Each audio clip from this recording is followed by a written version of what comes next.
Hello, everyone, and welcome. Kerry here from Healing Humanity, the Power of a Proper Human Diet. Returning, my brother from another mother, Mitch, old guy carnivore Mitch. How's it going? It's going great, Kerry. If it was any better, it would be illegal, man. You know what I mean? I love it. I have really been enjoying watching your content. I've been really busy. I feel kind of bad because you and I did a video together.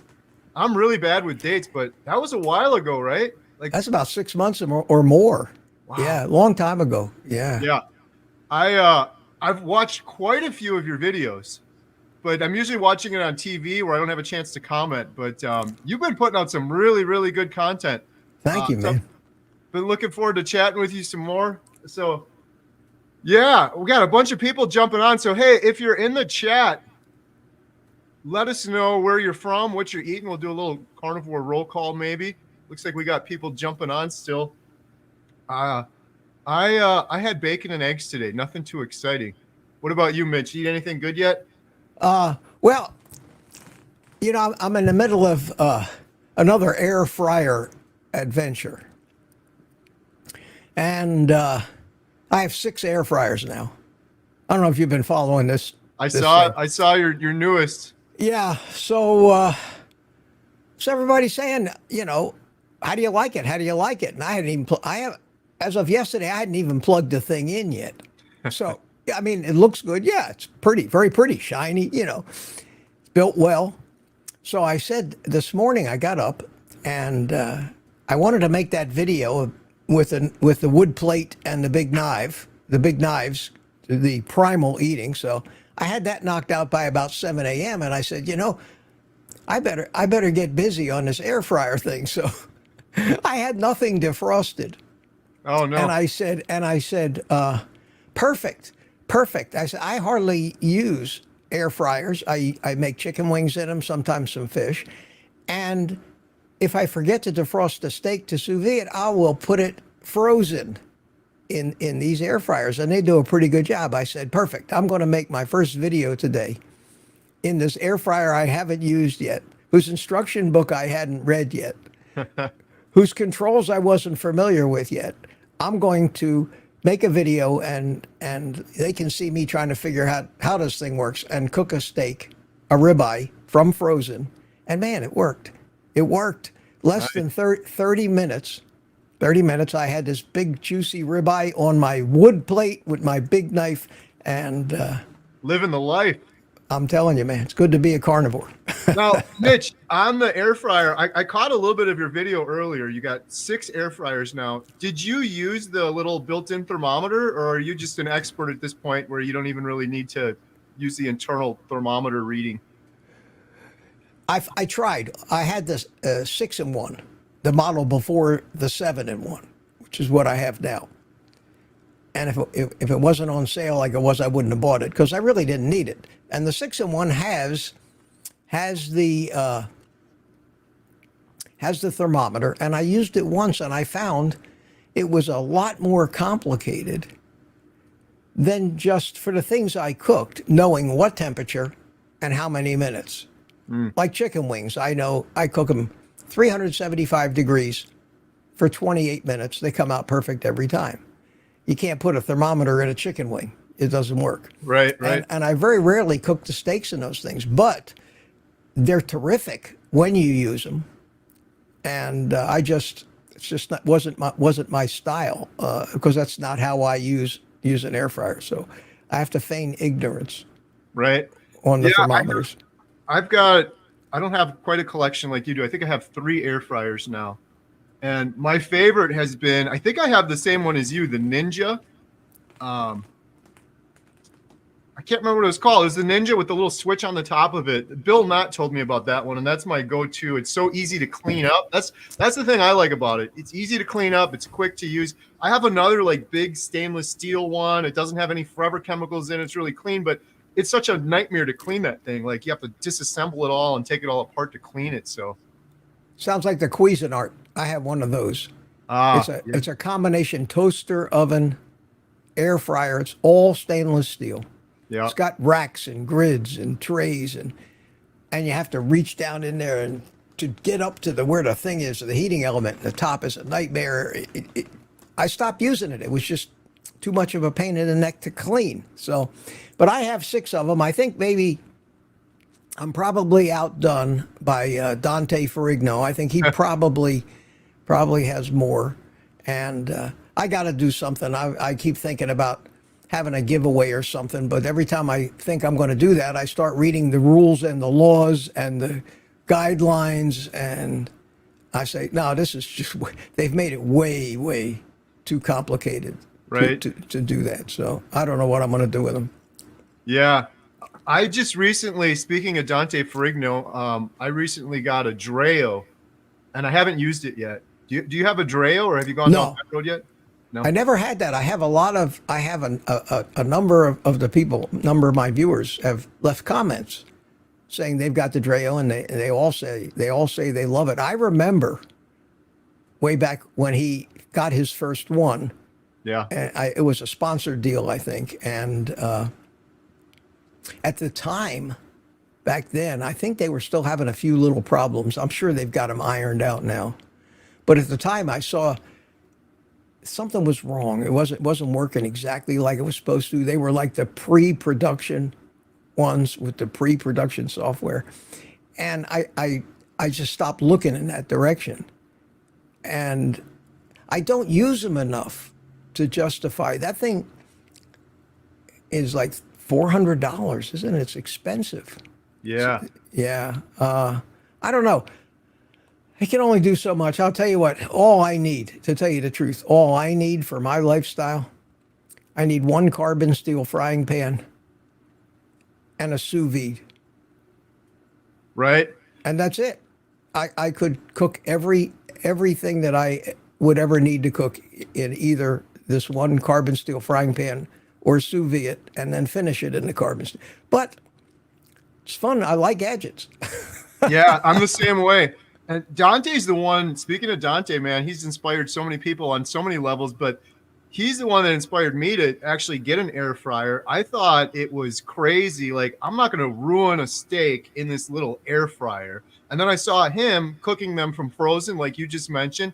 And I waited so long. I think I was like 6 months on Carnivore before I finally did it. And then I was like, well, that was dumb. Like, this is great, especially in winter in Wisconsin where I can't go out and use the grill. It comes out fantastic in the air fryer. And it's so simple too. Like, I don't have to put a thermometer in it. I know the exact time and settings just to get a perfect steak out of there. So, And the fact that you can cook them frozen. So Yeah. here we are, Kerry, you and me, two carnivore, well, 1 carnivore legend and a wannabe legend. That's me. I'm the wannabe legend. switch it around, I'd say. Well, And how two- long, and Mitch, two- have you been carnivore now? I've been carnivore for just a month shy of 2 years. Wow, coming up 2 on the years. August 2-year anniversary. August 1st, 2022 is when I guess I officially said, okay, no more keto, no more Brussels sprouts, no more broccoli. A decision that I don't regret, to tell you the truth. I know that the topic of the stream was supposed to be regrets, and I've been racking my brain. It's a hard one, right? What regrets do I? And the only regret that I could even think of was that I didn't find out about this sooner. And everybody, because I mentioned that in a video, and I got comments from everybody saying, me too. I wish, but we didn't know about it sooner. Right. It's so funny you say that, Mitch, because that was my same thing. I was like really trying to come up with something to be fair, because we're always talking about the benefits of carnivore. And that just kept going in my head. Wish I would have found it sooner. Wish I would have found it a long time ago. The only other regret I have, which is a slight one, is, and I don't think you do this because I watch a lot of your videos. I'm bad with bacon. I'll overeat bacon, but it's not making me fat or hurting me in any way. But that's my only thing that's been kind of weird for me on carnivore is every now and then I'll start eating more and more bacon. And then I'm like, I need to chill on the bacon for a while. And then maybe I'll do lion diet for a little while. But that's like grasping at straws, trying to find a regret, really. Well, you're going against one. I have a few key sayings that apply to carnivore, and you've just gone flying in the face of one of them, and that is there is no such thing as too much bacon. Right.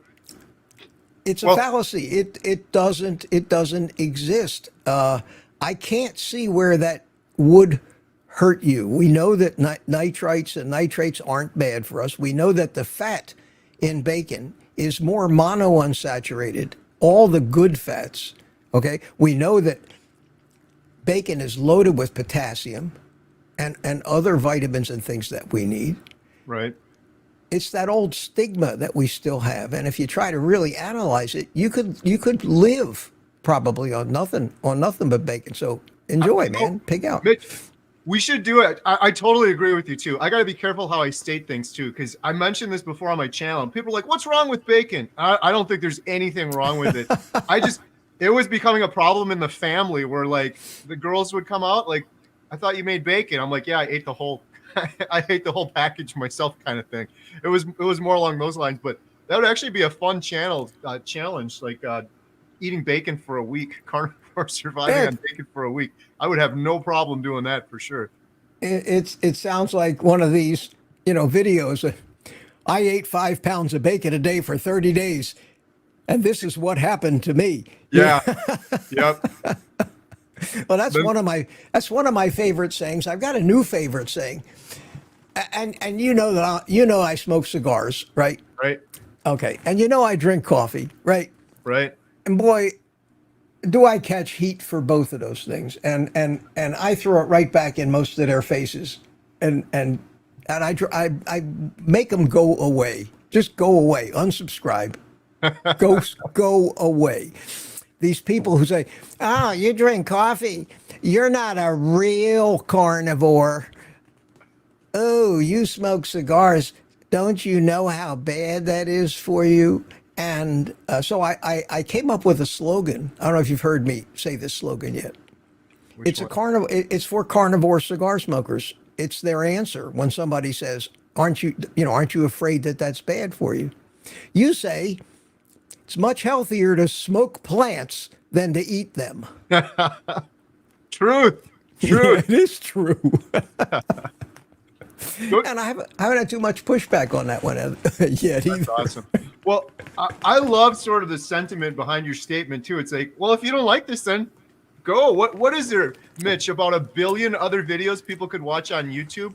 I don't try to be mean about it, but every now and then I'll get things like that on my channel. It's just like, I'm not forcing you to watch this. The thing I like to say to them too is when I get ridiculed for certain things they say or do is I'll just say, well, where can I watch your YouTube videos so I can learn how to do better? And inevitably every single time, well, I don't do yeah, they go away. They go. I told somebody the other day in a comment, I thanked him profusely for his creative criticism of what I was doing wrong. And I said, "Man, you sound like you know a lot about YouTube. Send me the name of your channel so that I can watch your videos and learn from you."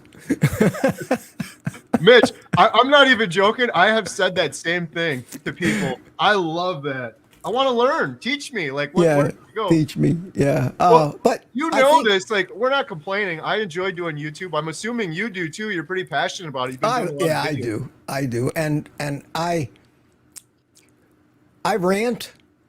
Okay. I mean, I'm known for that. So did Dennis Miller.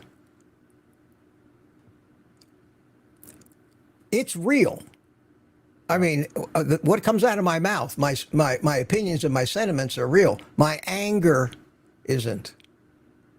I don't want to use the word shtick because you know what that means. An act, because it does come from my heart. But so many people, believe it or not, find it entertaining. They love watching me go off on things. Yeah. And I do that on Monday morning. I have a rant. I smoke cigars in their face. I anything I can do that I think might offend somebody, I do it. And it's shtick. It's an act and it's a personality. And I found on YouTube, what else have I got to offer people? Think about it. I'm 77 years old. I'm not really pretty like a young chick, you know. Right. I'm not a doctor or a research PhD. I can't offer that level of opinion, advice, and expertise like all the other guys do. And all that leaves, I think I know a lot. I'm convinced I have great insight into the whys of everything, and I have that to add. But other than that, and you're the same way, if we don't entertain people, if we're just another talking head, blah blah blah blah blah, hour after hour after hour, saying the same thing over and over again, people will not tune in, and that's my act, let's say, and I go out of my way to be entertaining and be myself. So I'm certainly not the biggest YouTube channel in the world, but it's growing steadily, and I'm happy. Look, what else have I got to do? What am I going to do? Sit around and watch, TV all day long? Right. Well, just to give you an outside perspective, the thing I enjoy watching you, and I think other people do as well, is you're getting the truth. That's rare these days. You turn on the news, you turn on social media, whatever. There's always a bias or something, but getting the truth and seeing you at 77 years young, walking the walk and thriving, where most people, Mitch, at 77 years old are not doing pull-ups and smoking cigars and going for walks and have 6 air fryers like you do. I mean, that's the truth.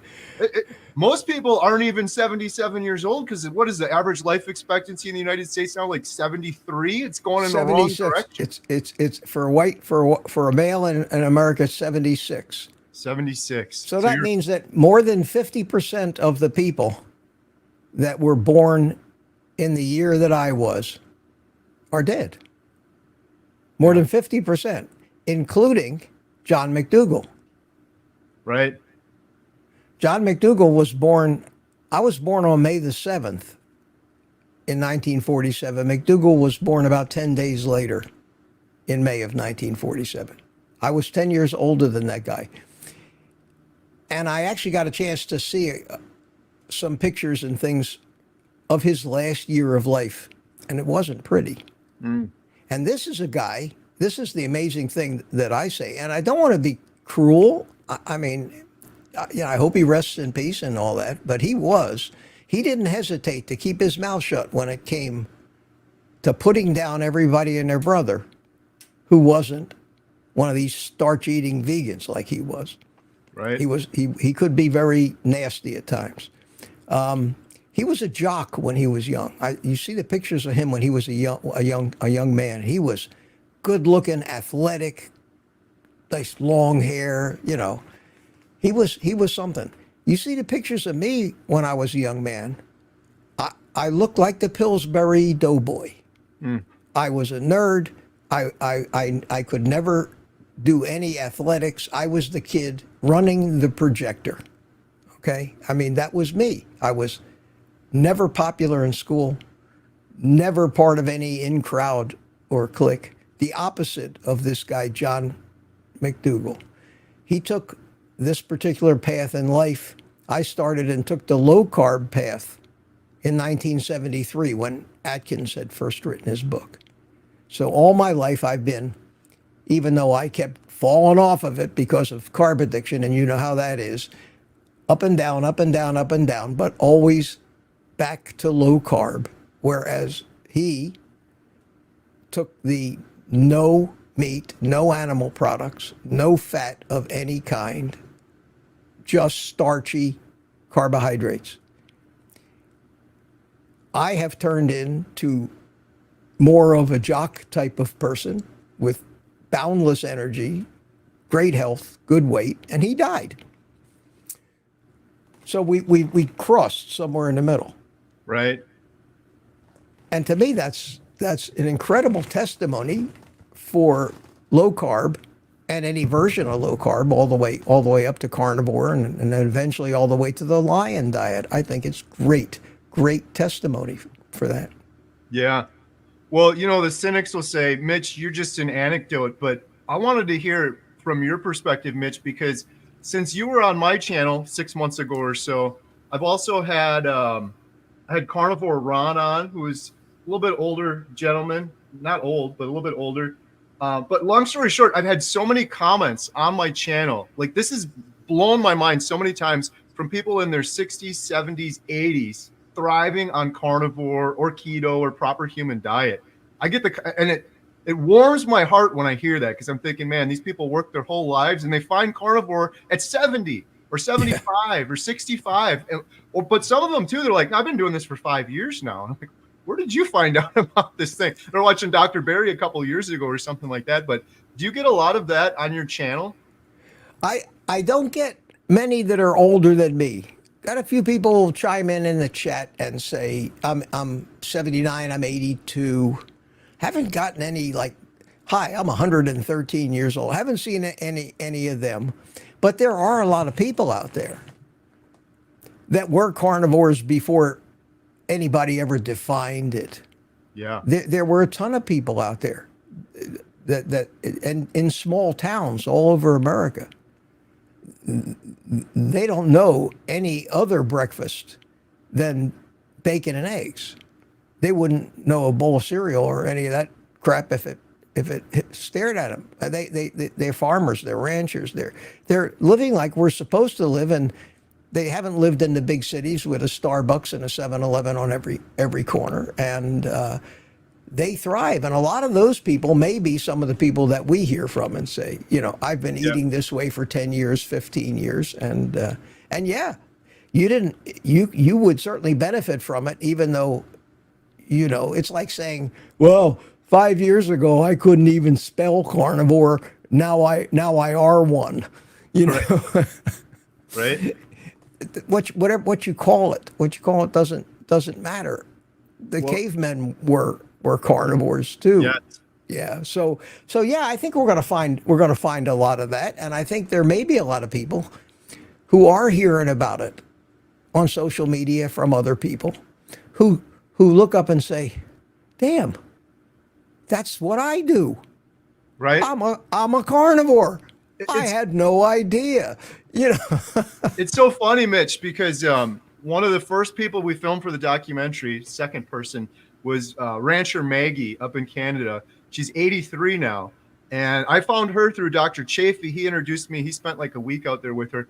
She had no idea what carnivore was until she watched Dr. Chafee's videos. And she was like, huh, I guess I'm a carnivore then, because this is what I do. I eat meat. I never liked vegetables. And for 65 years, she hasn't had any vegetables. She hasn't had any grain. She hasn't had any sugar. It's just beef, butter, bacon, eggs, fresh off the farm.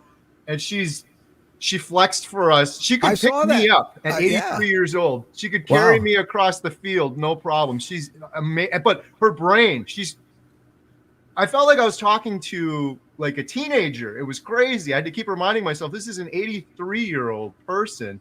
But just like you said, she didn't even know what carnivore was. There wasn't that definition for her. The other thing too, kind of crazy, this just happened yesterday. I'm stocking up for 4th of July. I went to my neighbor. My neighbor's a 6th-generation farmer. I know kind of his story, but I started talking to him more. And I'm like, he knows I'm into this whole carnivore thing. And he's like, well, we're pretty much carnivore. We only eat meat off of the farm. They do a little bit of vegetables here or there, but they're like very strategic about them, and they know how to prepare them to get rid of toxins. They don't have pesticides and glyphosate all over them. But the majority of their diet is meat and eggs and raw dairy, raw milk. And this guy just happens to be my neighbor. He's been living there the whole time. So he doesn't fit the definition of carnivore, but I would define him as a proper human. He's pretty darn close to it. I think there's a lot of people out there probably like that.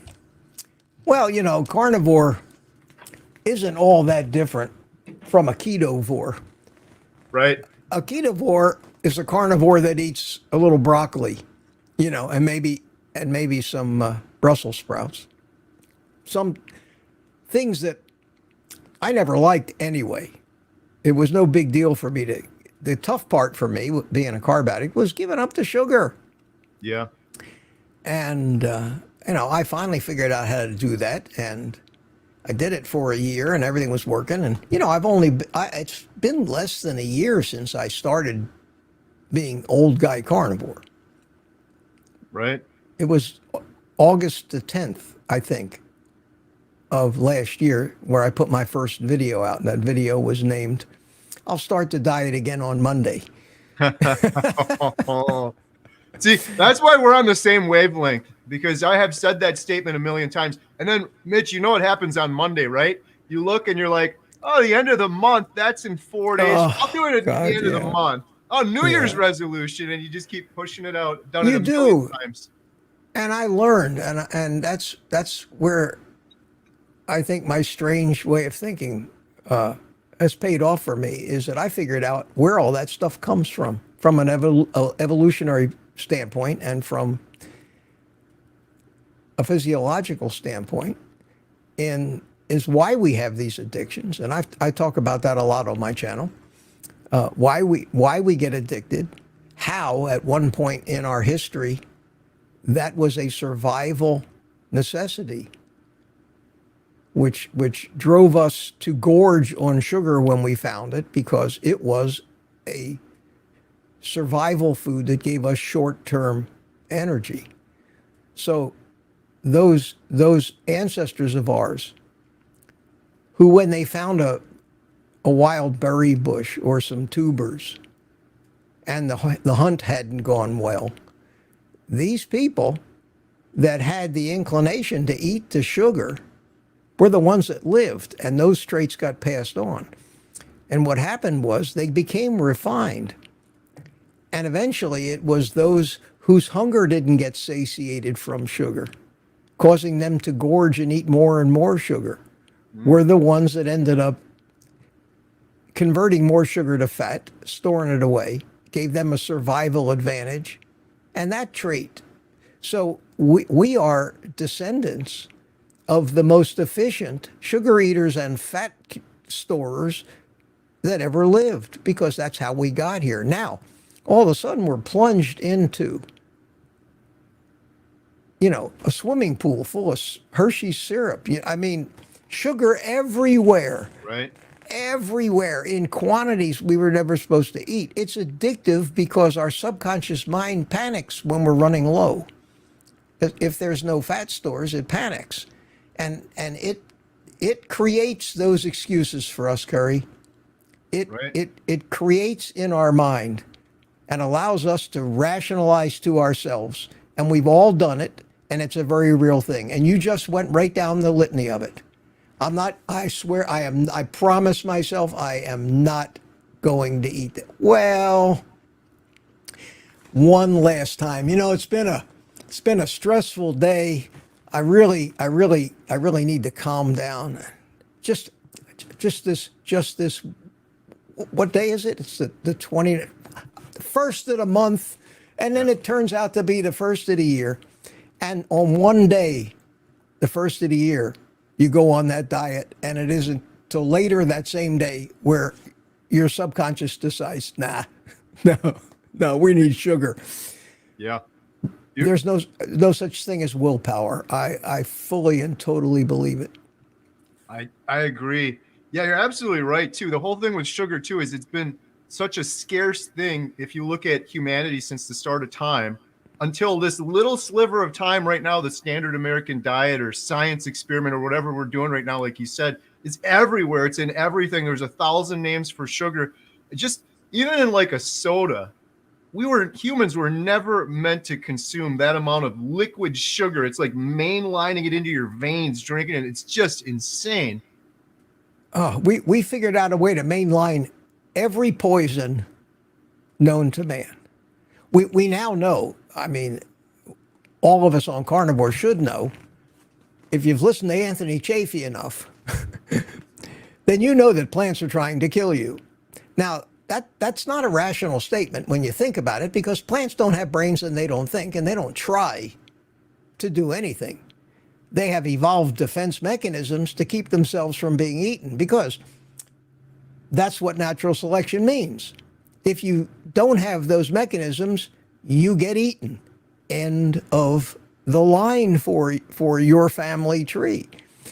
If for some reason you develop a mechanism that keeps you from getting eaten, then that mechanism is passed forward. And over eons of time, hundreds of millions of years, these plants have developed poisons, or they would not have survived and there'd be no plants. So now we got all these poisonous plants that people don't realize.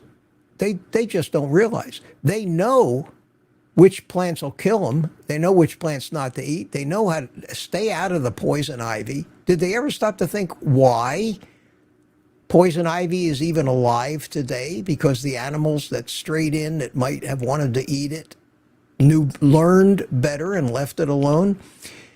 And the poisons in these plants attack our ability to absorb nutrients. They're the lectins. And I watch Chafee and I hear this, and everybody hears it, and we know that these plants are poisonous. So what do? It's not bad enough that we're going to eat a half a pound of spinach in a salad because spinach is loaded with oxalates. But no, we invent the juicer. Yeah, mainline it. And we take 10 times the poison that you would get in a salad and condense it down into something that we call a green smoothie. And then not only do we have those green smoothies, we have the fruit smoothies. So, it's kind of tough to eat 3 apples, 5 bananas, Yeah. and a half a pound of blueberries. But magic, voila. I can condense that all down into 16 ounces of turbo sugar. Yeah. And because of the lunatic people that make the rules, I can put a big label on it that says healthy. Right? I was just going to say that. That's the craziest thing. You're mainlining sugar or spinach oxalates, but we've also convinced ourselves that, no, this juicing thing's good for you. There's like a documentary on it. We're actually convinced ourselves that it's a better way to do it. It's just crazy. The plant thing too, if you just use common sense, most plants you can't just go out in the wild and eat. There's a reason for that. But for people that can't wrap their brain around Dr. Chafee, plants are trying to kill you. The other part of it too is when you look at plants, the pesticides, the glyphosate, the pesticides have forever chemicals in them. People are like, well, I rinsed it off. It's permeated in there. I've seen so many videos too where they'll take like strawberries or something. They'll wash it off and then they'll juice it. There's enough pesticides left in there to reuse it on the whole crop. And people are ingesting this. That just gets a whole pass too, because that strawberry is just so good for you that you can poison yourself a little bit with it and outweigh those apparently. Most of it is propaganda. Yeah. It all comes down to somebody's trying to sell something. You Right. remember Jack LaLanne? Remember Jack LaLanne? Jack LaLanne must have had a big chunk of stock in the company that made the juicers because that was his big thing. And because he was so healthy, they used him to convince people that this was a very healthy way to do things. Now, whether Jack LaLanne was drinking tons of this juice or not, we'll never know. Most people are do what I say, not what I do. Yeah. So you just don't know. You don't know. There's only one thing I know for sure, and that is I don't think Sean Baker eats anything but ribeyes. Okay, I mean, because he's in front of a camera all day, every day, doing nothing but eating ribeyes. So unless you see something with your own eyes, I've learned take it all with a grain of sand and look for the motives and the agenda of whoever it is that's trying to convince you what they're trying to convince you. I need things to make sense. Right. They have to make sense. And that's why I love this carnivore thing. There's nothing about it that just doesn't make sense. It every piece of the puzzle just fits together. Yeah. Well, that's one thing that's frustrating for me on the flip side. It all makes sense. It works so well. I'm going on a year and a half or something now. I'm not even sure where I'm at now, but it's literally the easiest thing in the world for me. I don't even think about it anymore. But then I see so many people in the world suffering. I'm doing this documentary. We're interviewing people, but like friends and family you see as well. And they always say the same thing. I could never do what you're doing. And it's so frustrating because they're addicted to sugar. I get it. But I'm like, on the flip side, it's the easiest thing in the world. Like I'm not even thinking about this and you could never do it. And you see all these people suffering in the world. So. It's true. It's true. And I look back at myself 5 years ago. I say this in a lot of my videos and to people I talk to. I say, I believe it because it's real. I mean, I can't say I don't believe the benefits because the benefits are real. But I do believe when I say, if you'd have told me this was even possible 5 years ago, I would have told you you were out of your mind. What have you been smoking? And Right. that I really believe. And that's the problem is your whole entire life, you're indoctrinated. Yeah. You're indoctrinated with everything, with rules. We got more rules for things than you can imagine. There's rules for everything, and we have to follow the rules. And there's usually an agenda behind most of those rules. Somebody's making money somewhere. Somebody wants power, wants to control something. So everything is agenda driven anymore. We got all these rules and and this is what it's gotten to be. It's been going on for 50, 60, 70 years. It's been 1977 when the first nutritional guidelines came out of the U.S. government, but it was 20 years before that when Ansel Keys started harping on this cholesterol is going to kill you, saturated fat's going to kill you. The sugar industry and the medical profession wasn't evil. It wasn't like a big conspiracy of a bunch of, men in Davos flying in on their private jets around a big wooden table in what looks like an old castle right out of a James Bond movie. That's not how it happened. It happened because human beings are opportunists. That's who we are. That's capitalism. That's the American dream. You see an opportunity, you grab it. So here we had, back in those days, we had the tobacco companies. This is a little 5-minute story, okay? And this is all the truth. I'm old. I watched it happen. Yeah. Later on, I figured out, wait a minute. This wasn't an accident. This was planned out like a football game. So we had the tobacco companies. They had scientists whose job it was, because we had figured out addiction. So the scientists at the tobacco company who had a job to make their cigarettes more and more addictive. Because after all, what better way to guarantee your future business than to fix it so your customers can't live without your product? That's addiction. The alcohol industry works that way.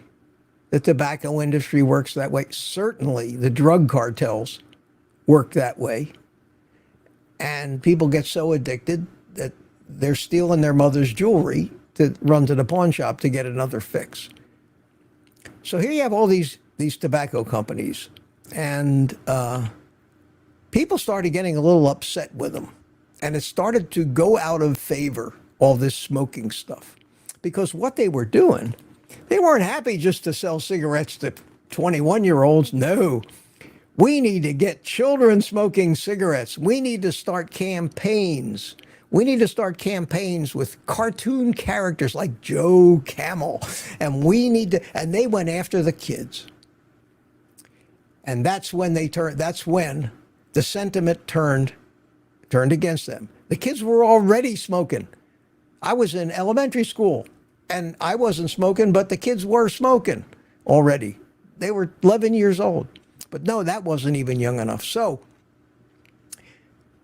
politics being what it was,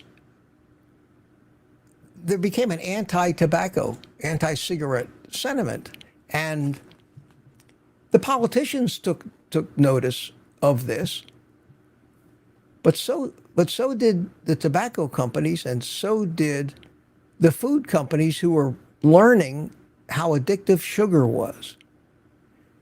And an opportunity came up for the tobacco companies to wake up and say to themselves, you know, we're in the wrong business. We're killing ourselves to sell our tobacco to what is a limited audience when these food companies are selling their sugar to everybody, including children, including infants. We are in the wrong business. And I think that they stopped fighting. They stopped fighting the laws against tobacco. They stopped fighting the laws against advertising cigarettes. They buried the Marlboro Man. And they bought up the food companies. Kerry, they bought the food companies. And the food companies today are owned by the tobacco companies.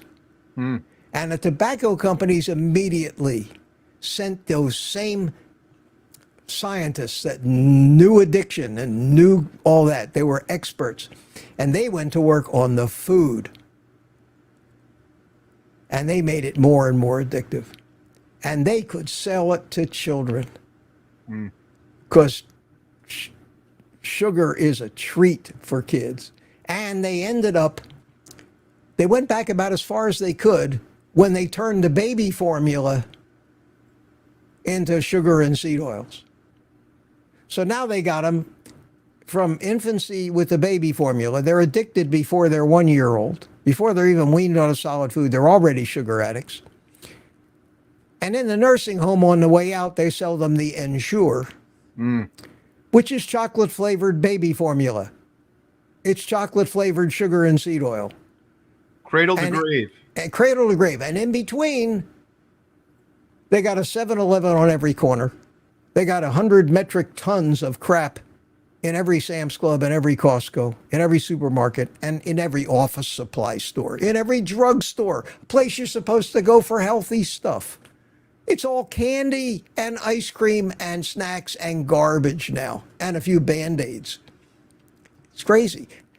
Problem we have is we're living in a country that is just completely addicted. And when you're that addicted, the thought of living without that thing is why you run into people that just don't understand. They don't want to hear it. They give you a hard time. That was a terribly long explanation of why what you said is absolutely true. No, it was a good one, though. It's a good conversation because that's one of the things that drives me insane is you go down the grocery store aisle and you see all the cartoon characters on cereal boxes, and we're getting kids addicted early.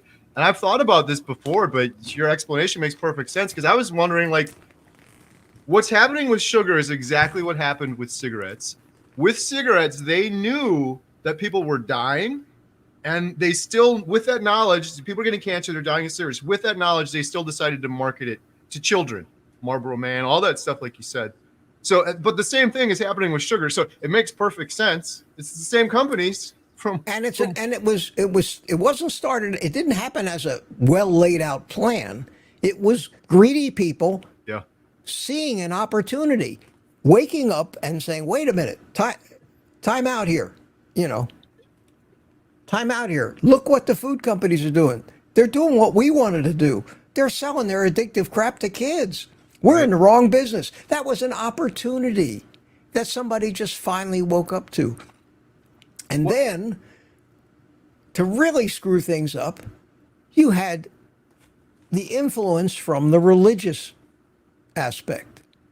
And religion is so hard. You can't talk down religion. You can't talk about religion. People will, want to hang you if you talk about religion. But it's very well documented the part that the Seventh-day Adventists had in way back in the late 1800s in the vegetarian movement and the invention of cereals and John Kellogg and the Battle Creek Sanitarium and all of those things, and that influence on politicians and that influence on people like Ansel Keys, who were bent on proving that it was the meat that was killing you. And you know that story. You have to. Yeah. Of Ellen G. White, who hurt her head, was in a coma for a long time, and when she finally woke up, she was convinced that she had had 2,000 conversations with God, telling her that men shouldn't eat meat because it gave them sexual thoughts and made them sin. And that men should eat, people should eat vegetables and not meat. And I don't know how many people actually know this. If you watch Nina Teicholz and Gary Taubes and some of those journalists that have really researched this stuff, they've got all the facts. John Kellogg was like 17 years old when he hooked up with Ellen White, because she was compiling memoirs of her conversations with God and putting them into a book. And she hired this young kid, John Kellogg, to help her edit the book. He became firmly entrenched in what initially became the Seventh-day Adventist Church, because this was back at the time of the formation of that. And Ellen G. White was one of the primary movers of that. And they sent John Kellogg to medical school and paid for it. The Seventh-day Adventists did. And when he became a doctor, the Seventh-day Adventists bought this sanitarium at Battle Creek and installed Dr.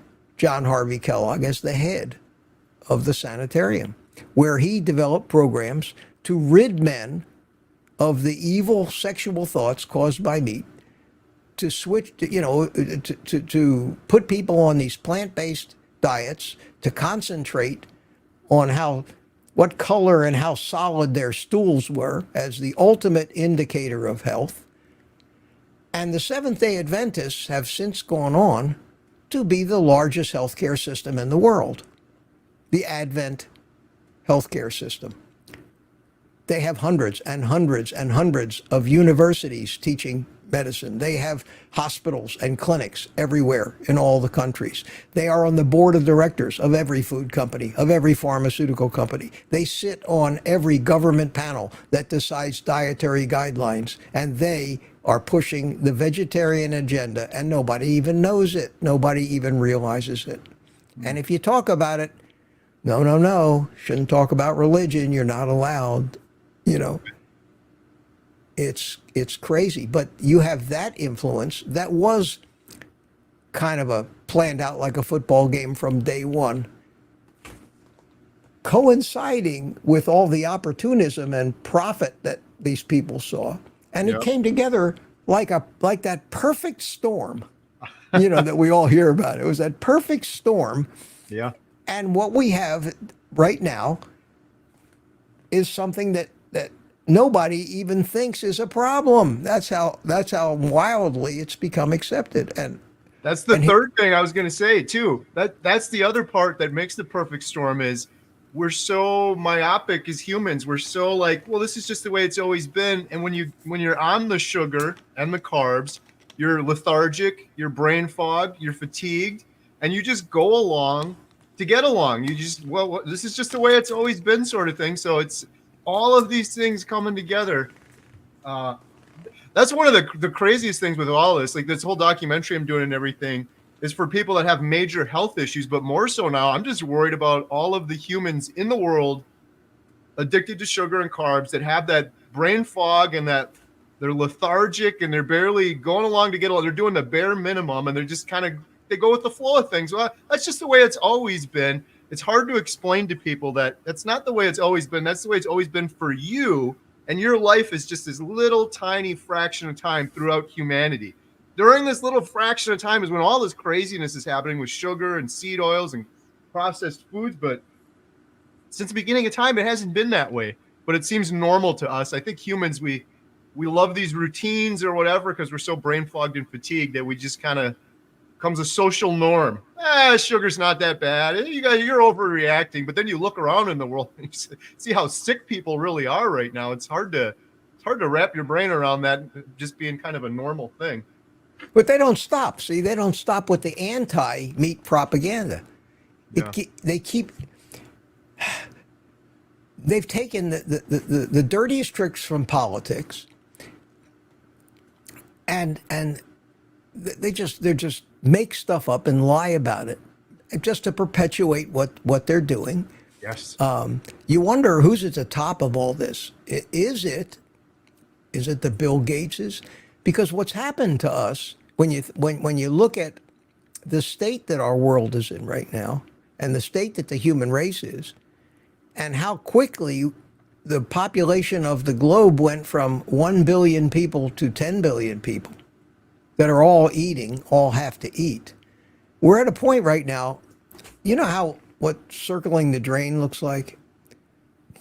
It's like going into a black hole. You reach a point where I don't care who you are, how strong you are, you're past the point that you can fight and get out. You're going down the drain. And I'm terribly afraid that if we're not already at that point, we're going to be there very, very soon. And that point would be mass economic collapse and starvation. Now, this is not the happy kind of stuff you want to talk about on a live stream. You want to joke and have fun. I love to have fun. But when you think about it realistically,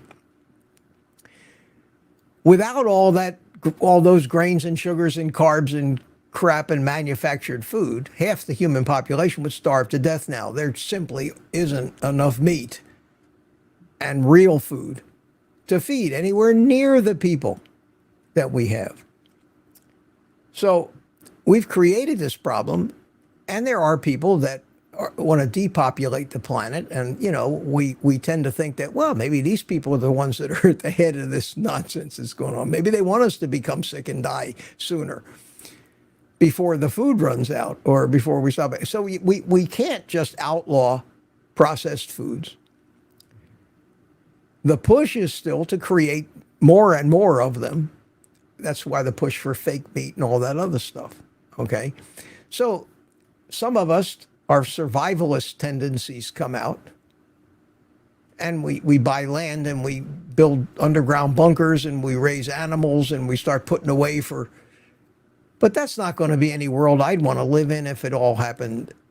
If the rest of the human race was coming after me, it'd be like, the movie The Walking Dead. Who wants to even live that way?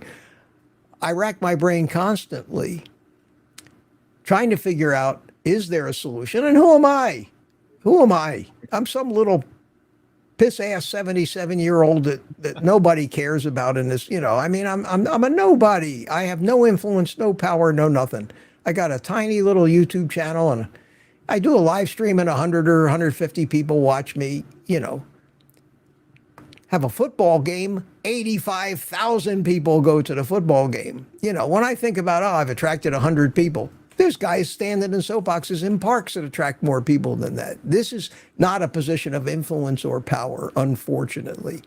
You're doing a great thing with this movie. Because you have the potential to reach a lot more people. Ken Berry's doing great things, and he's always said that. He said, when I had my medical practice, I could maybe see 30, 40 patients a week. Now I'm reaching tens of thousands of people. That I do this because I can't do anything else. I can't fix the main problem, but I can get the word out to some people who fix their lives, hoping that whatever makes something go viral will happen somewhere along the way. When a certain number of people finally start to get the word, it'll start to spread. Right. And so we do what we do, and it's fun. It's something that I feel good about doing, and I have no friends. All my friends are dead. Every friend I ever had that was a real friend of mine is gone. 2 of them were vegans. We flew our model airplanes. We'd go all over the country to these meets, and we'd eat in a lot of restaurants, and I'd be eating meat. They'd be eating, hummus and crap like that. And I'd always get a lecture. Always. Here comes the lecture. Matt, you shouldn't eat the hamburgers. You shouldn't eat the steaks. That red meat's no good for you. It's going to give you this, that, and the other. Well, they all died. And they were younger than me when they died. And I'm still here. I don't feel good about that. I don't feel good about. I didn't even know at the time that what I was doing was actually the provably right thing to do. Right. I happen to enjoy it. So, it is. It is what it is, Kerry. Uh-oh. And Oh, there you go. and the thing too is the ripple effect with carnivore seems crazy. So you're inspiring, people are watching your channel, they're saying Mitch can do it, they do it, and then people see that person getting healthier and thriving, and they're like, what are they doing? And then it starts spreading that way. I feel like I'm trying to look on the positive side, because I agree with everything you're talking about now. It's scary what's going on in the future. I get a lot of people that say that on my channel too. They're like, if everyone went carnivore, everything would collapse. I agree with that, but then on the flip side, everyone's not going to go carnivore at this instant. So my only hope is maybe it slowly happens and we can build up to it. Like my neighbor I mentioned, 6th generation farmer, the guy's passion, his only goal in life is raising beef cows. He loves it. It's his passion in life. And if we could just support more independent farmers like that, but I'm scared because I'm like, if this guy stops doing it, this next generation isn't going to pick it up. Like these guys are so underappreciated, underpaid, undervalued. But I'm hoping that it comes to some sort of critical mass, like you said. It's Dr. Well, I think thinking about it and the ripple effect, and that's when the opportunists will step in, because as long as if there's a need for something, I don't care what it is. There's a need for something. Everybody will scramble to come up with what will fill that need and right. sell it so they can sell it. Now, you hope that they don't screw it up in the process. In other words, figure out how to raise a cow that's poisonous or something like that. But if all of a sudden, I mean, you have to think about this. If 500 people stormed Sam's Club every morning at 8 o'clock when they first opened, and cleaned out the beef counters and demanded to see the manager and said, we need more meat, we need more meat, we need more meat. How long would it take for Walmart, who is Sam's Club, to start setting up more and more supply if the demand is there? So it's going to start out slowly. It's going to start out one carnivore at a time, and the word is eventually going to get out. It might take years, it might take generations, but sooner or later, we're going to be the only ones left still alive because we've outlived the rest of them. We're healthier. Yeah. Well, it seems like people will only make this change out of desperation and in some cases inspiration. But on the desperation side, man, I try not to be too dramatic about it, but I think I see more clearly now as carnivore. I'm looking around in the world right now. It is getting so bad out there.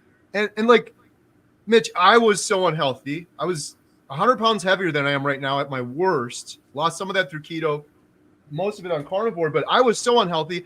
But I ate pretty bad. But this next generation, like I see my daughters and their peers, they're going to Starbucks and they're just mainlining the sugar drinks and I ate processed food. This next generation is ultra processed food.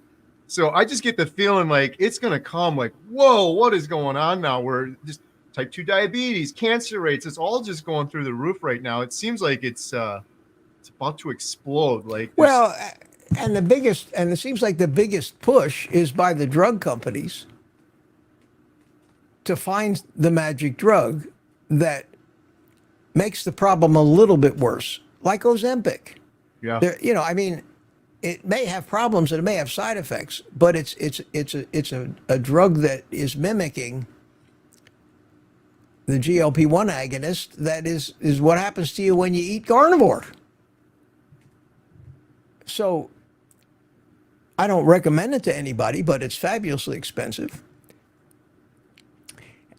And maybe there is a magic drug that you'll be able to take and pig out on addictive foods till, I wanted to say till the cows come home, but that would have been a bad. Right. Bad example. I don't know. You never know. You can't predict anything. There's too many players involved. You can't predict any. I remember over the course of my life, so many similar things have happened. Things came along, problems were created. I'll use light bulbs as an example. Okay? You remember there used to be incandescent light bulbs. Yeah. They were hot as hell, used a lot of electricity. You had 100 watts, 60 watt, 150 watt, three ways. Remember them? Yeah. And because of the energy usage, it became politically incorrect to be burning these things. So somebody came up with the fluorescent light bulb, which looked like a light bulb, except it had that little curly thing. But the light was white. It was a horrible light. It was uncomfortable. It wasn't warm. Sometimes they flickered before they lit up. They were horrible. But they were making laws then. They started to actually make laws saying incandescent light bulbs are illegal. And people started protesting and hoarding incandescent light bulbs so they would still have them when you couldn't buy them anymore. Okay? And everybody thought, we're doomed. We're doomed. We're all going to go blind because they're going to force us to be in places with this horrible light from these terrible light bulbs when we all just want incandescent light, which is what we're used to. Well, then somebody invented the LED light. And they could do anything with it. It used almost no electricity. It could make any color of the rainbow, so you could make it any shade of white that you wanted. You could dim it, you could make it brighter, you could remote control it with your cell phone. And now, and it uses 1/50th of the amount of electricity that the incandescent light bulbs use. And nobody remembers or even gives a shit about the fact that incandescent light bulbs were banned. Right. The world came and the people in the world saw the opportunities, invented what was necessary to fill the gap. And now everybody doesn't give it a second thought anymore. They just buy LED light bulbs. Right. You can only hope that whatever problem we are eventually going to fall into, that somebody will ride in on a white horse like that with the answer. If not, you and I won't be around at that time anyway.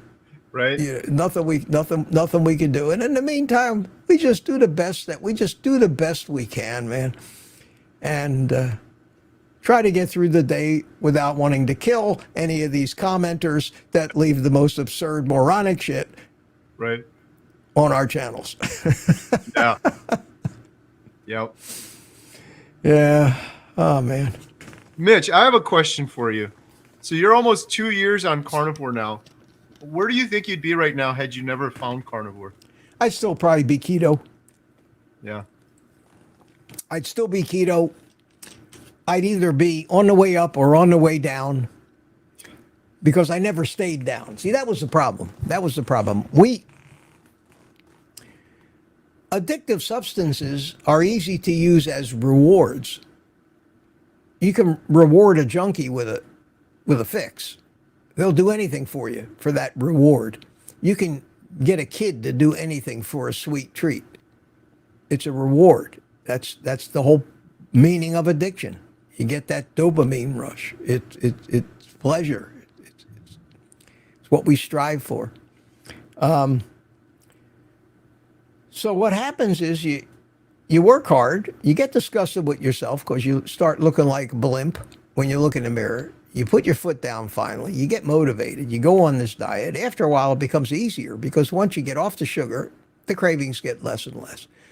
But then you start to get down to your weight, you're doing pretty good. And this is what happened to me. And then you hit your goal weight, which is something that I've basically convinced that is a thing that should be outlawed. There should be no such thing as a goal weight because all that does is just get you in trouble. Because when you hit the goal weight, all bets are off in most cases. And that's where you start to go wrong.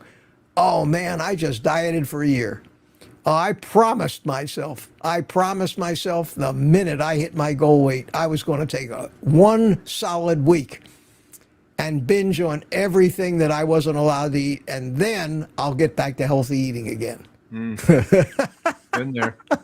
And how long was it before you actually got back to the healthy eating? It was 5 months later when you gained back 100 pounds, you know? And that's because you had a goal weight, and a reward waiting for you when you hit it. That cannot be how you live your life. And I was living my whole entire life that way and never realized it. That's why I tell people, forget about the fact that you even have a scale. What do you care what you weigh? You're going to weigh what you weigh. If you're eating the right foods, you're going to weigh what you weigh. And if you're not happy with what you weigh, there's nothing more you can do about it anyway, except starting to cut stuff off your body, like your arms and your legs.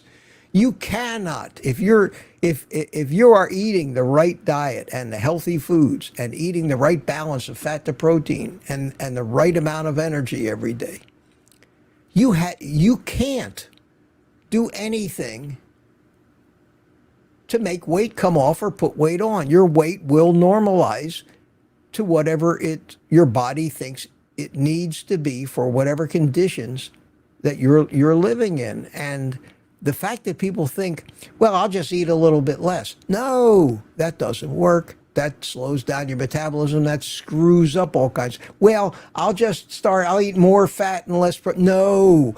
Everything you do that deviates from the best appropriate mix of foods and amount of foods gets you off of the top of the epitome of health, and you start going down, and yeah, you may lose a few pounds, but you're going to pay the price for it.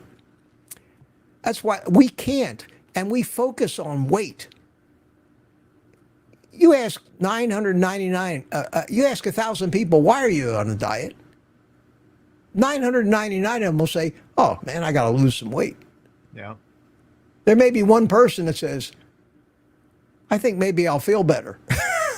But it's all about weight. We're a society that has completely focused on our physical appearance, which is a natural thing to do because we all, and I know I get a little crude sometimes and I don't know if it's appropriate, but you know, we're all out there in this world trying to, you know, find love and mates, and we want to look good. And usually it's for some romantic reason. We want to look good.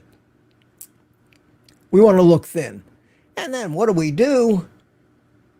We put up examples everywhere of what good really looks like. And we've got supermodels, and we've got jock athletes and bodybuilders and, you know, gyms. You know, we got all these. This is what you need to look like. Fat chance.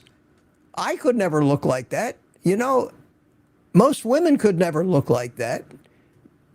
So you try harder to live up to their standards of what so-called good looking is and what the right weight for you is. And you make, you know, one Hail Mary after another, trying to figure out how to get there quickly because, you know, I don't have the patience to let this take 2 years. I need to fix this now. I know it took 40 years to get this way, but you expect me to wait 3 months before I actually start, you know, get some results from this? We're not like that. We're not conditioned like that. But I tell people, you got one job. We've talked about this. You got one thing to be concerned about when you start a carnivore diet, and that is to become fat adapted. And the only way you do that is by eating, and eating a lot. Some people call it priming. See how many calories you can stuff in your face per day. Can you eat 6,000, 8,000, 10,000 calories a day? You may have to, so that those cravings don't throw you off. Are you going to lose weight? Probably not. Does it matter? No. Don't think about weight. You have to convince people that they're not on this diet to get pretty and skinny. They're on this diet to fix all of their machinery and put it back in the condition that it's meant to be running in. And interestingly enough, once you get that fixed, all that other stuff that you think you can control ends up being controlled properly. And I couldn't believe it. You lost 100 pounds, over 100 pounds. Since my heaviest, some of that was on keto, but most of it was on carnivore. And yeah, I've had people, because they watch my YouTube channel. I've been doing YouTube for like 9 years, and they're like, Kerry, I saw you 6 years ago. You weren't that big. And I always tell them, look at the next video like 4 months later, because I yo-yoed up and down for years. But yeah, actually, I get the haters. You get some of the comments too. I've had a couple of people say that, oh, there's no way you were 262. It's in my medical records, and I'm willing to show it to anybody. I was at the doctor's office. They weighed me, and I was like, oh, my God, I got this bad, 262. And, yeah, at my lightest, I was 157, so like 105. I'm right around like 168 or something like that, right, is kind of where I stay at now. But most of that was on carnivore, a little bit keto, but I did the same thing you did. I would do keto for a little while with the big reward at the end. Or people would tell me, or I would tell myself, get to that goal weight, and then you can just go back to moderation, which is a word. I love that. I hate that word. So that word is responsible for so much destruction. Oh my God. People yo-yo dieting, because they get to that goal weight, and then they're going to go back to moderation, which means they're going to eat some more sugar and carbs, and then they're going to gain all the weight back, and then they're going to go through the whole process over and over again. People always ask me, they're like, I'm so strict on carnivore. I haven't cheated. I'm over a year now. I've never cheated on carnivore. I'm not shaming anyone, but I did on keto all the time. And one time, my wife Jen and I, we did keto for a long time, really, really strict. And I didn't get down this low, but I think I lost like 60 pounds. And there's a picture of me and my wife. And I remember when we took that picture thinking in my head, I'm never gaining this weight back. And I went to moderation, and it was like 4 months later, I was fatter than I'd ever been my entire life. And so I'm the biggest thing, you said this, Mitch, too, for anyone, there's 507 people on here now. If you're new, the biggest thing that's helped me, and I think Mitch too, probably, is admitting that I was addicted to sugar, and sugar is one of the most addictive drugs in the world. And I cannot moderate an addiction to sugar. That was my big difference between keto and carnivore as well. I'd try to get 20 carbs. Most of those carbs, they convert to glucose in the body anyway. So I could never moderate it, but that was the big kind of turning point for me. So I don't have the cravings anymore. Once you get over that addiction, I feel bad for people that start carnivore and they're still doing like, I have a little bit of berries on the weekend, or diet soda, or artificial sweeteners or something, and then they still have those cravings over and over again. Yeah, you trigger. You know who I just noticed? I told you about Jonathan, Bags Pack Family. Remember I told you about him? Yeah. He's in the chat. He called us. Hey. He called us the dream team, you and me. At any rate, he's moving. I told you, he's moving.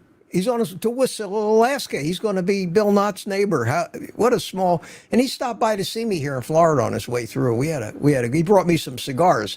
He's my kind of guy. Hi, that's Jonathan. So cool. How are you? Good to see you.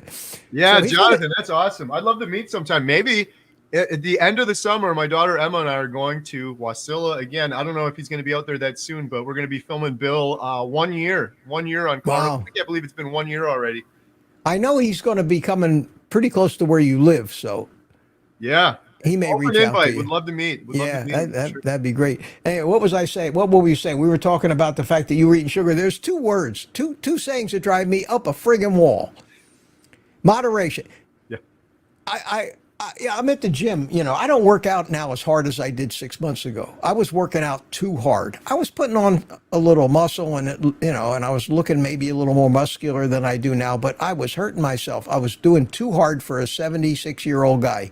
My shoulders were hurting a lot. My joints. I don't need to overdo it like that. I do a kinder, gentler routine. I still get plenty of exercise, and I got plenty of muscle for anything I need, as far as walking, push-ups, pull-ups, things like that.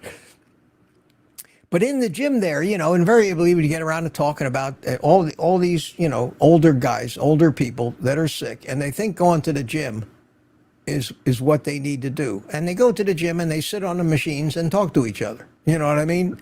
And every hour they do a little of this. And you get started talking about diets, and when you first become a carnivore and it starts to work for you, man, you want to save the world, don't you? Don't you? You ever notice that? Yeah. You want to save that. You want to go up to fat people. Hey, hi, I can help you. Yeah.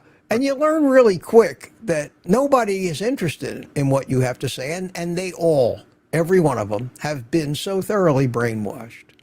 And the two things they always come up with. Nah, I don't believe in those things. You need to have a balanced diet and everything in moderation.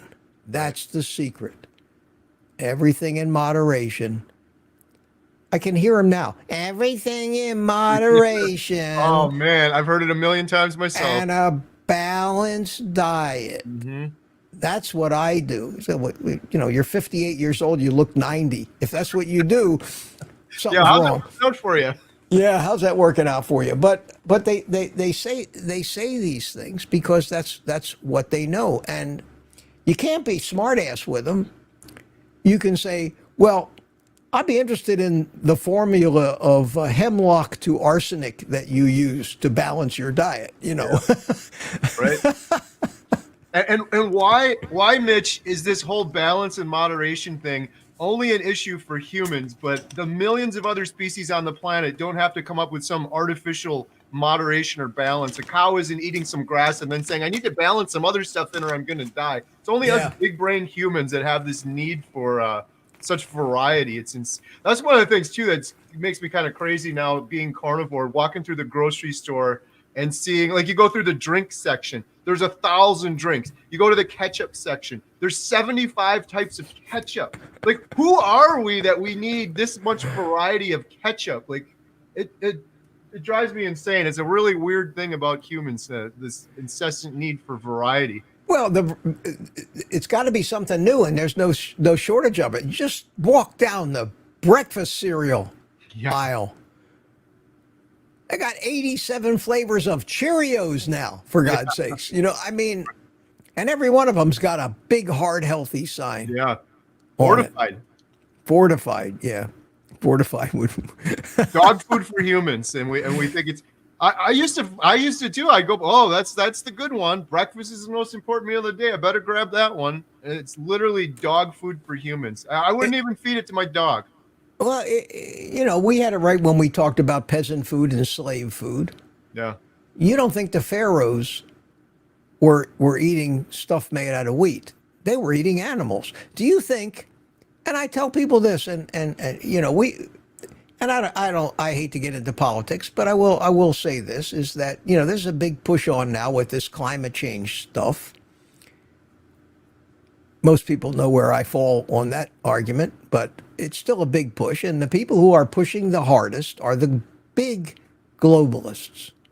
The guys named Klaus, this or that, you know what I mean? The guys from Switzerland and the guys that fly around in private jets and have meetings that they call things like the G7 or the World Economic Forum. You got Bill Gates, you got all those kind of people. They're talking about climate change, and they're all flying halfway around the world in their private jets to get to this particular conference. Right. Every night at this conference, they have a dinner and a banquet. Okay? I would bet everything that I have that if I snuck into one of those banquets, I would not find them eating vegan food. I would find them eating the most expensive cuts of beef and beef Wellington and the biggest lobsters you've ever seen, drowned in butter. You would see them eating all the stuff that they want to keep us from eating. And that's the story of greed and corruption from the beginning. Yeah. If I can take it away from you, I can have it for myself. And that's what's running the world now. And it's really sad, and we've let it happen. So what do you do? What do? Do you hide? sometimes if you get too noisy, you get canceled. And sometimes canceled means really canceled. As in, anybody seen Mitch lately? So you got to be somewhat discreet and careful about your message, because just look at what they're doing to some of the, Alex Jones, let's just use that name for one, or the Orange Man. Now, you see, just saying that, I'm going to have half the people out there unsubscribing from my channel. But you see what happens when somebody is on the wrong side of getting canceled, and the lengths they'll go through to get rid of people. And here you and I are, and it could be dangerous, because we're professing that people eat something, and this is the ridiculous part, that everybody knows causes cancer. Yeah. And heart disease, and you guys are out there telling people to eat meat and fat when everybody knows that that's deadly, and that you should be eating, and appended in front of the following words is always the word healthy. You should be eating the healthy whole grains and the healthy fruits and vegetables. Yeah. And they're 180 degrees wrong. And they're in power. They have power in this world. They sit in the government. They sit, and it's absolutely nuts. And they don't even know. That's the problem. They don't even know that they're wrong. Right. How do you educate? How do you, it's like running around trying to tell people the sky isn't blue. Don't believe your lying eyes. The sky is pink. I mean, everybody knows the sky is pink. Well, you do that long enough, pretty soon people are going to start thinking the sky is pink. The old fairy tale, the king's new clothes, the emperor's new clothes. You know that story. Right. Yep. Yeah. The king, little Johnny's the only one that knew the king was really naked.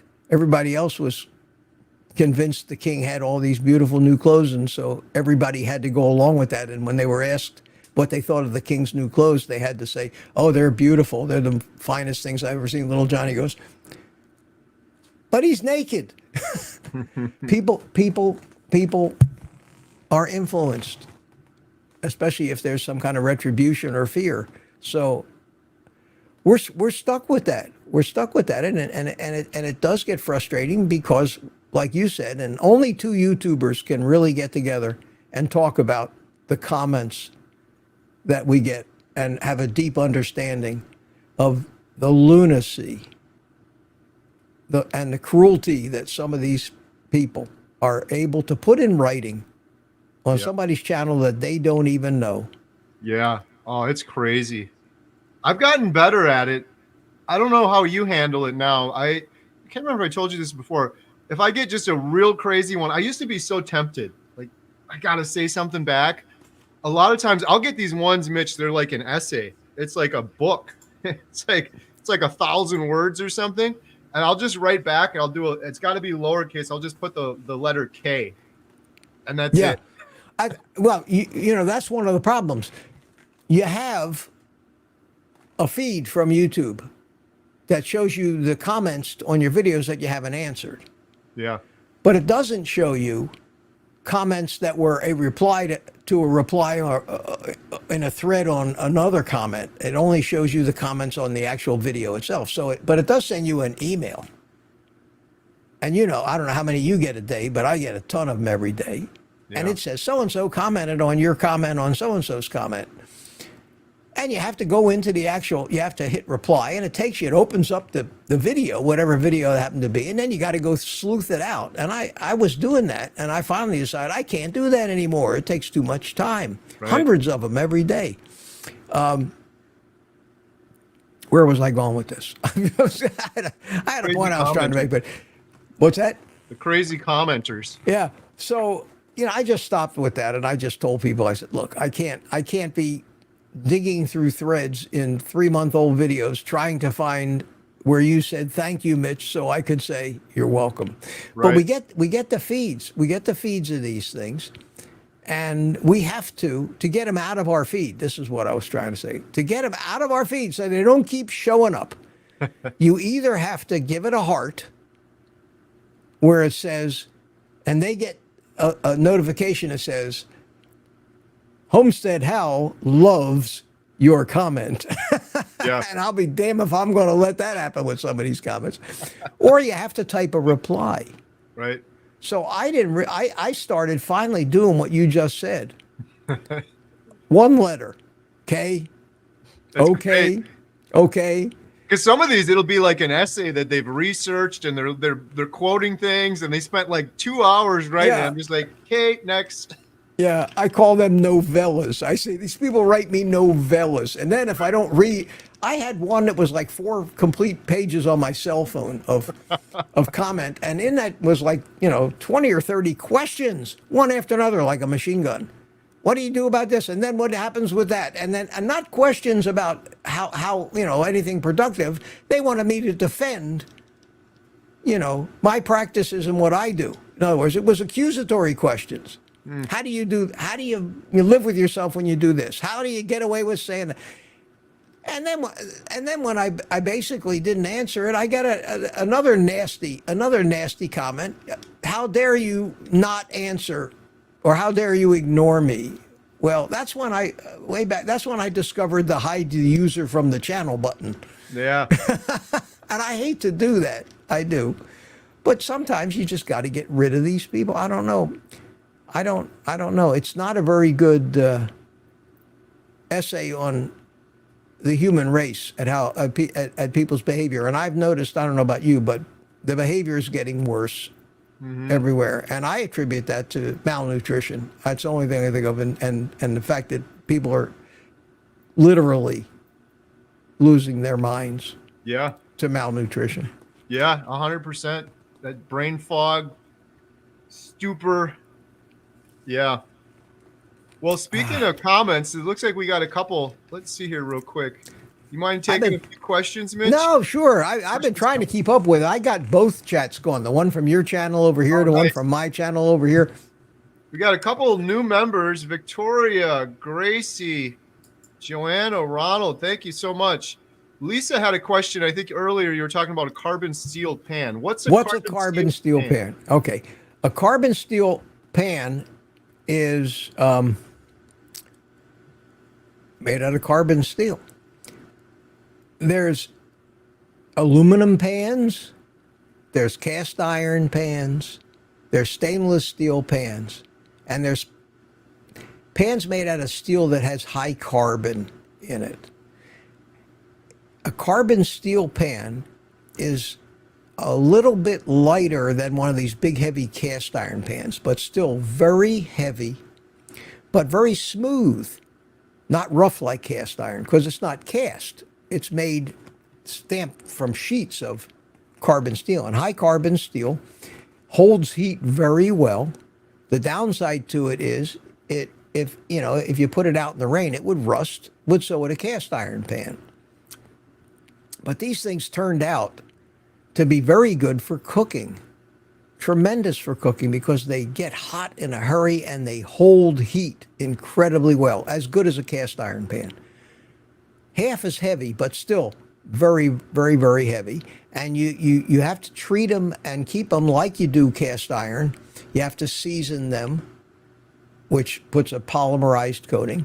And it turned out that over the years, and these things have been around for hundreds of years, they have become the favorite frying pan of any professional chef, the best restaurants, because you can make the best food in a carbon steel pan. They last lifetimes. If you bought one today, you could pass it on to your great-great-grandchildren. That frying pan would still be in pristine shape. They're fabulous. They are so fabulous, and you season them with some kind of a fat or oil, and there's a lot of controversy about what the best is. But when you go into a big kitchen in the finest restaurants, that's all you'll see hanging up or carbon steel. And if you want to find out what they look like or anything, the one that I use is named, it's a Dubayer, spelled like D Buyer, Debeyer. Just go on Amazon, type in D Buyer, or just type in carbon steel pans, or just go to YouTube and type carbon steel pans, and you'll get 10,000 videos about how to cook with them, how to use them, where to buy them, reviews, this one's better than that one, how to season them. It's a big field. Somebody who doesn't have a lot to do with cooking would never have heard of it. So I hope that answers your question. I always tend to give long answers to short questions. Sorry. That was a good one. Here's another question. Blue Sky, my wife is doing really bad with psych med withdrawal and brain damage, currently tapering off of antidepressants. Could carnivore really help her get better? Well, I wish, Kerry, you'll back me up on this. I wish there was a way that I could actually answer that question with any certainty that my answer would be correct. Even her own psychiatrist couldn't answer that question, and he knows everything about her. When I see questions like that, you can feel the desperation. You can feel the pain. Help me. We need help. And obviously they're not getting their help. And the only fallback that I can think of to a question like that would be something might come out of Ken Berry's mouth, or what I think some of my old Jewish relatives might have said. When I said to them, "Do you think this will help?" And they would look at me and they'd go, "Couldn't hurt." Right. And that's the answer. That's the answer. That's the answer you'd get from Ken Berry. It couldn't make it any worse, and it might actually help. Yeah. And those are the what have you got to lose situations, Right. Yeah. What else are you going to do? For me, I was one of the big reasons I'm passionate. The whole reason I'm doing this documentary was depression, anxiety. Most of my life, I was on every antidepressant. It helped me. That's not going to say it's going to help every single person. But one thing I would suggest is we have Dr. Georgia Eid is going to be in our documentary. And she recently launched this book, Change Your Diet, Change Your Mind. It's a fantastic book. It talks about changing your diet, a powerful plan to improve mood, overcome anxiety, and protect memory for a lifetime of optimal health. There's people in the book, depression, anxiety, schizophrenia, bipolar, PTSD. Again, it's not every single person that does this. It will help. But for me, I was so desperate. I was trying every medication. I would have given anything just to have another tool in the toolbox. So, there's no doubt about it. Listen, Jonathan got a question. He wants to know what city your theater's in. Montello. We're about 45 minutes north of Madison, Montello, Wisconsin. Okay, I did my job. I'm reading the chat and I'm relaying messages now. Right. Yeah, open invite too if he wants to come to the theater anytime. Our theater's really cool. I think I told you this last time, Mitch. I can't remember, but it goes back to 1859. It used to be an old opera house. It's just a single screen movie theater. So there's lots of history here. I'm always given in the summertime we're doing history tours all the time. So if he's kind of a history geek, it'd be kind of fun to show him some of that stuff too. That's cool. That's cool. What else you got? We've had a lot of people. For Mitch, what do your kids and friends think of you doing carnivore? Well, I don't have any friends. Really, honestly, I tell all my viewers, I say, you're my friends. You guys are my friends.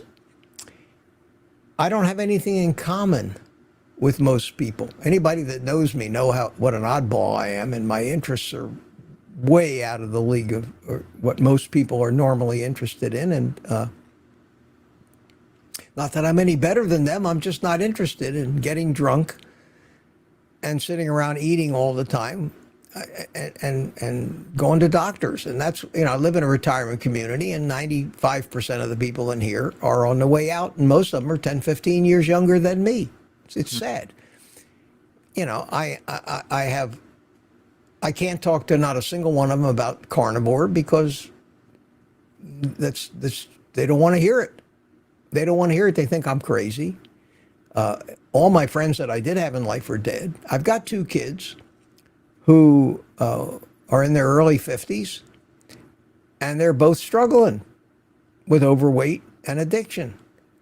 And I have had to adopt an attitude with them that not to push, because you do that with your kids or family or people that are close to you, they'll put you right out of their lives.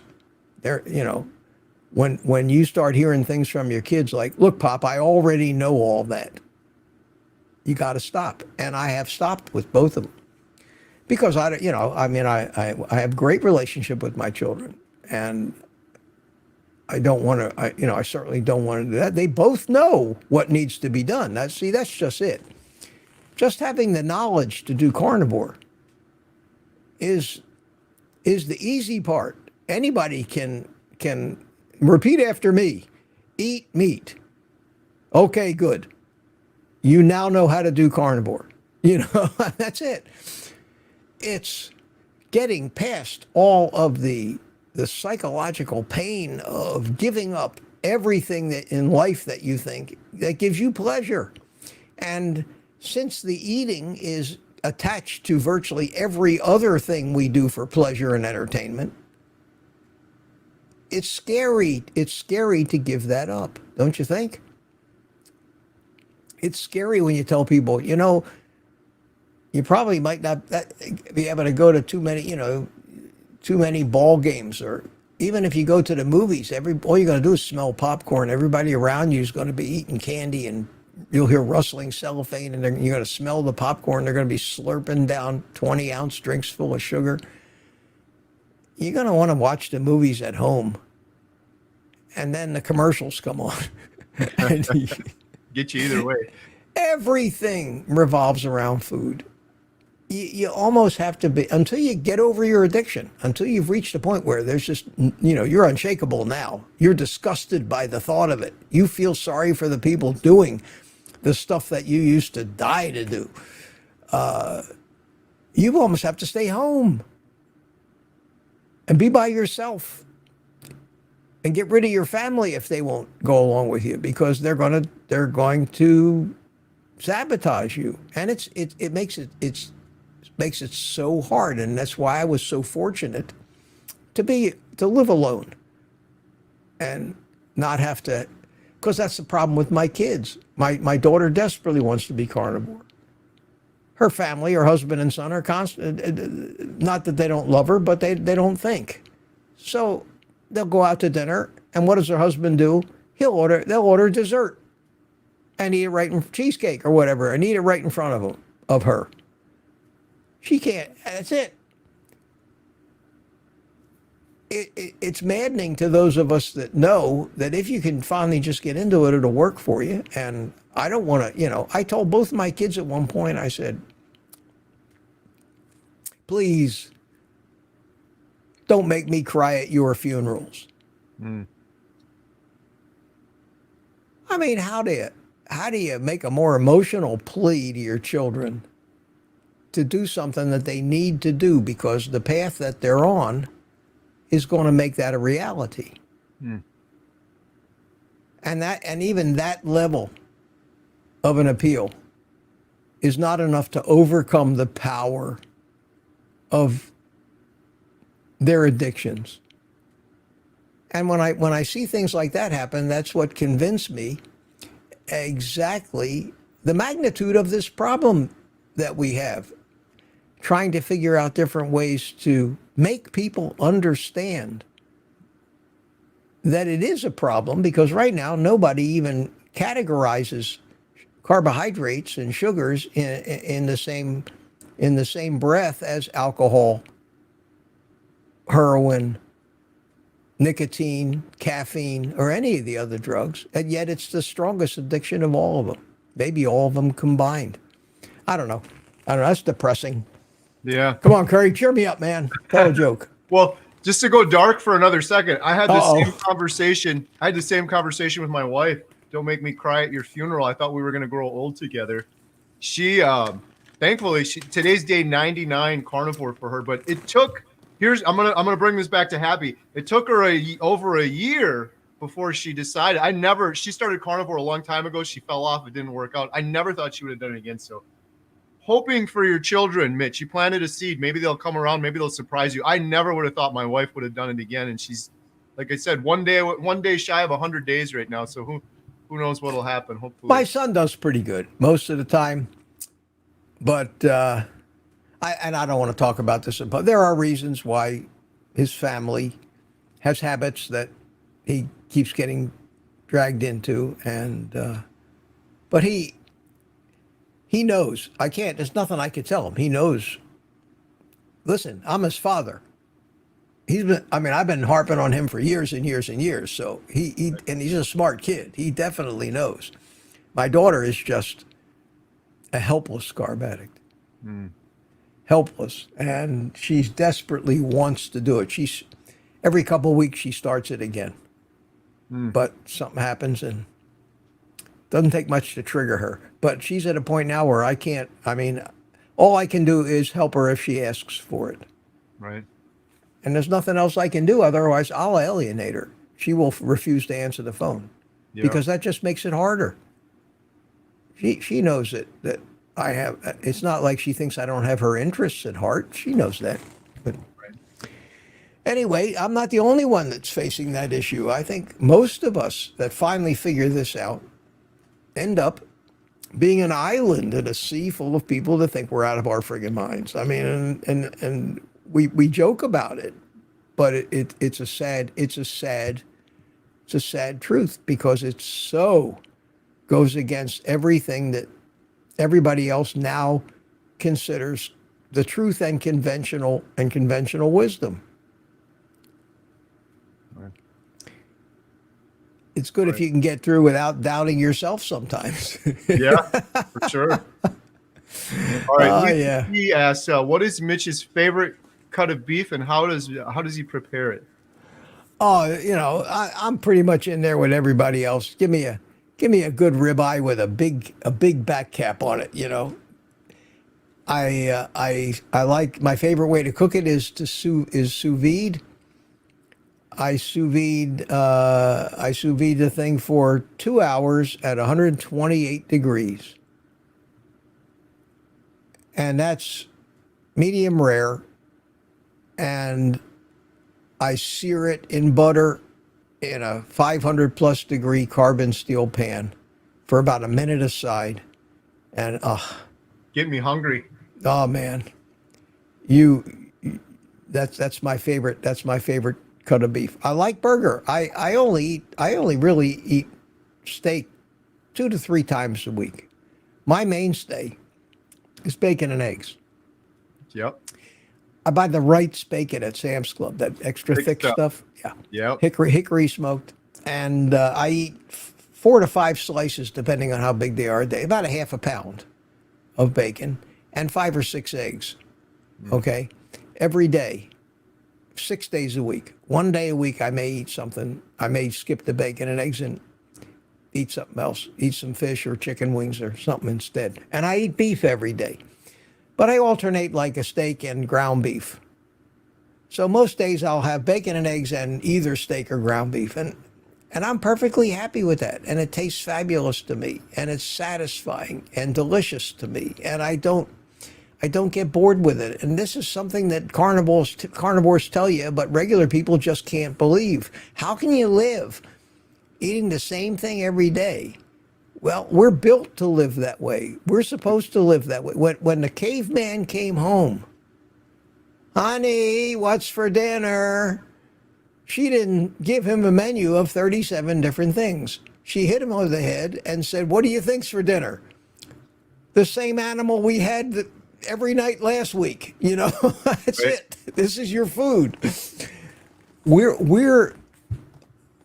have just so trashed what we're actually mentally and physiologically supposed to be doing. We've outsmarted ourselves. Right. We've invented a life that isn't natural for this animal. And we may adapt to it. That's the thing about evolution. We may if this keeps up and some of us survive, our whole physiology may once again switch back to prioritizing sugar. Okay. Our ancestors at one time did. Our direct ancestors were not meat eaters. We're descendants of herbivores.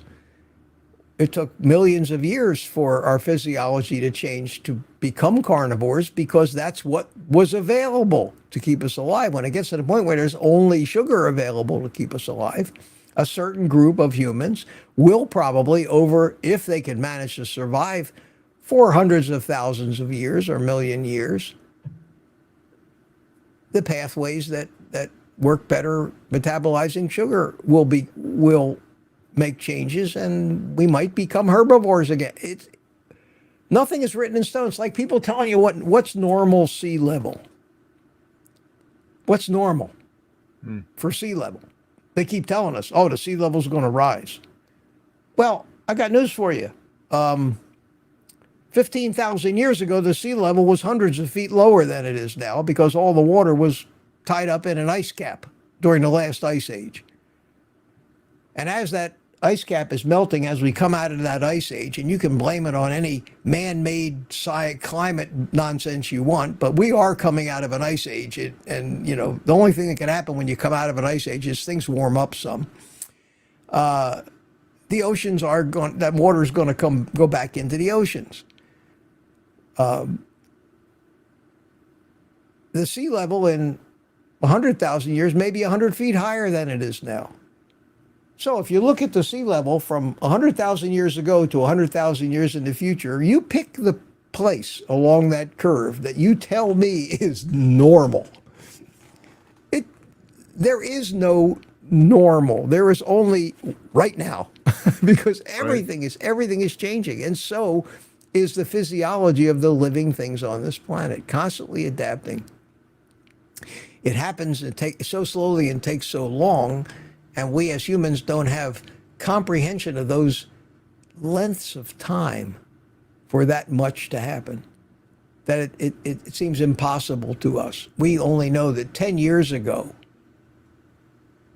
the beach had, a 16th inch less water than it has now. That's all we know. We don't know. We can't think that 500,000 years is not really a long time in geological time.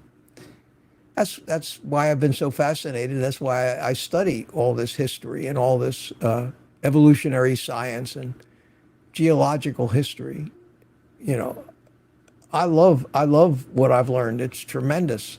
Sometimes I spit out facts that people are astounded at about the development of life and when it happened, about how what happened when the dinosaurs got killed. And how do we know exactly? I know all that science, and it all adds up.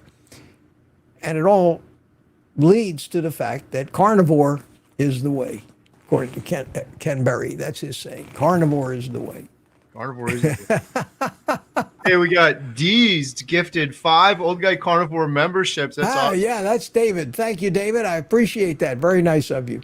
And hey, just real quick, anyone watching from my channel, check out Old Guy Carnivore. Go subscribe if you're not. You probably already are, but if you're not, go subscribe. People always ask me, what do I watch?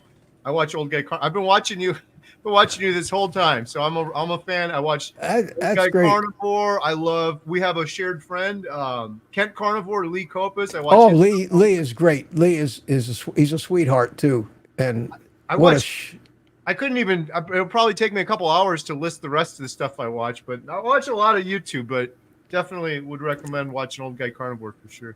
Well, you got 313 watching on your channel.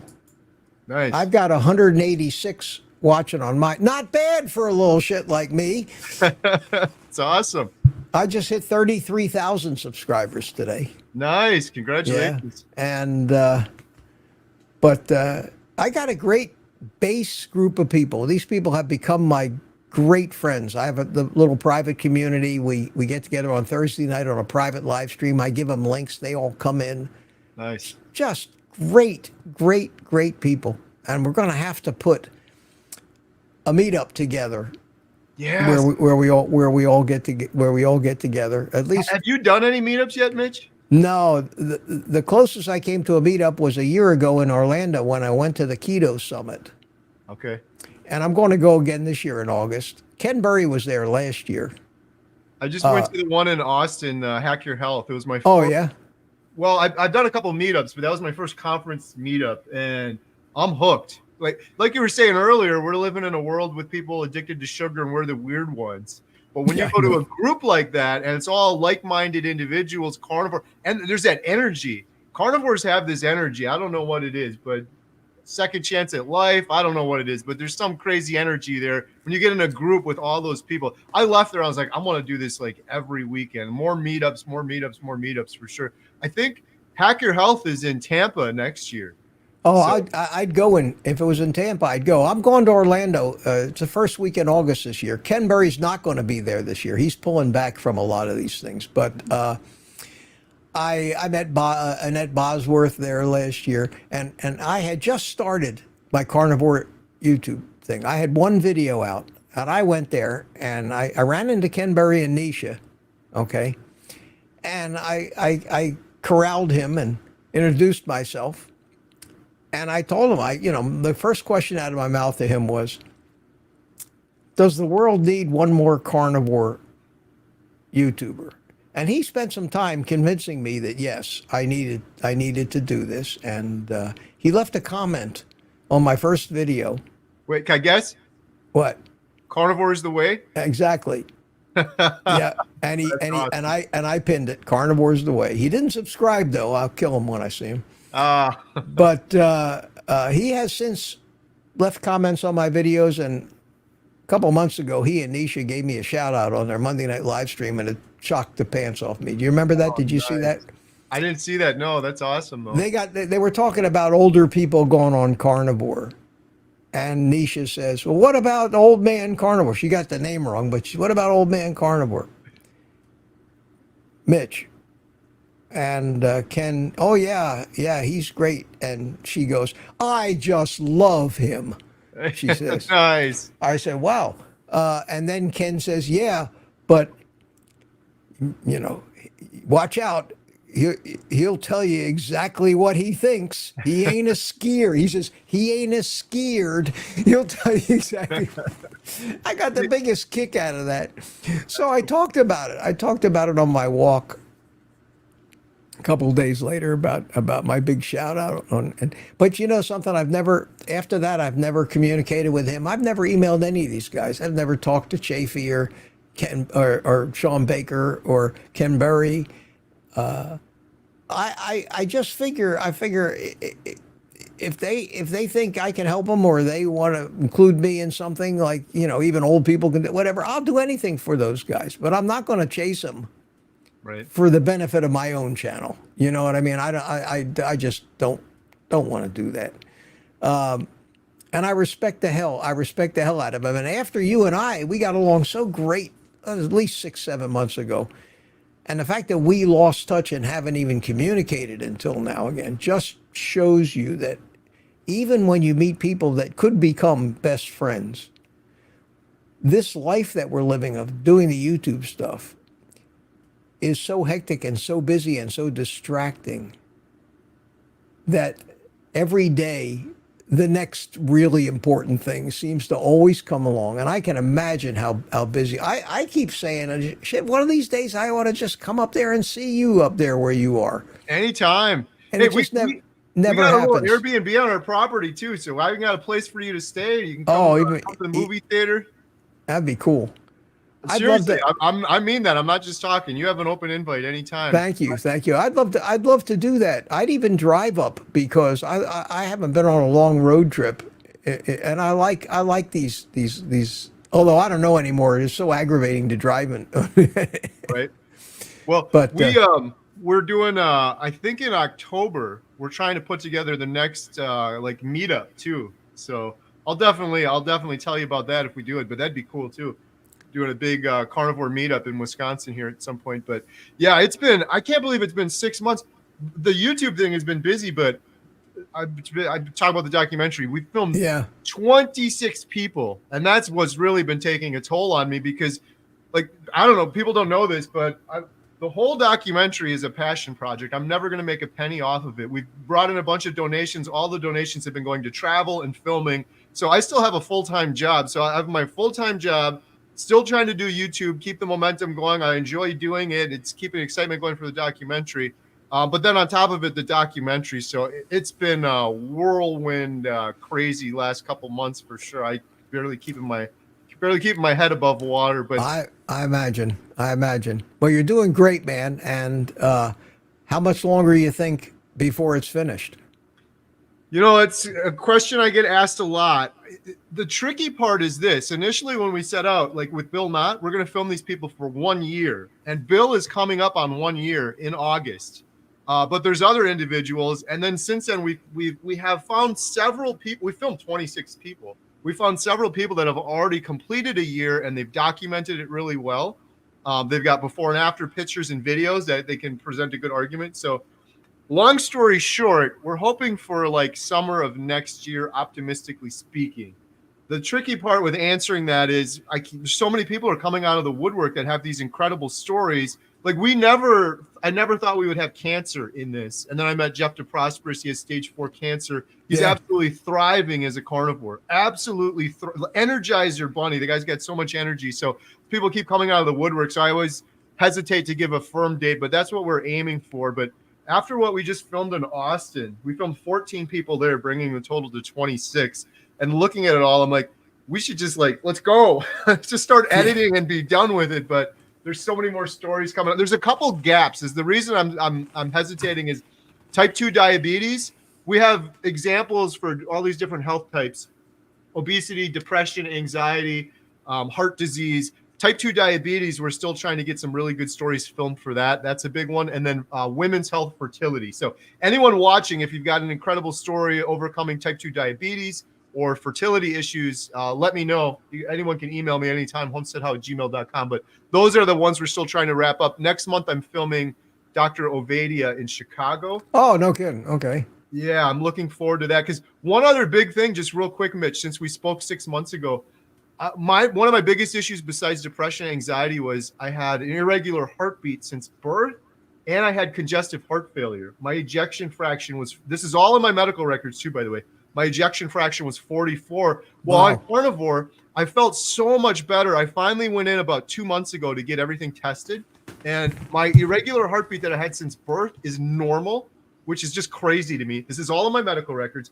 And my congestive heart failure went away. I was 44 ejection fraction. I'm perfectly normal right now. My doctor even wrote in my notes, he's like, you have no more evidence of cardiomyopathy. Your congestive heart failure is gone. And he's like, you're good. You're good. Yeah, but you got to stop eating that meat because it's killing you. Yeah. And here, he didn't you ask need me those follow-up questions and either, you by need the to way. take the statin too. Don't forget, Yes. I know you're perfectly healthy and all your problems went away, but I don't care about that. Your LDL is too high. You're joking, but you're nailing it right on the head, Mitch, because that's exactly what happened. I had all of this work done. And I told the doctor, I'm like, I'm down 100 pounds since my heaviest. I'm no longer suicidally depressed. I was on 15 different antidepressants. I stopped snoring. My arthritis is gone. I had gout in my foot. They wanted to do surgery. It's all gone. I'm like, I am absolutely thriving, and my congestive heart failure reversed, and my irregular heartbeat is better. I did all of that. I had my blood work done. Everything came back perfect. My cholesterol was higher than the standard American diet numbers. He said exactly what you said.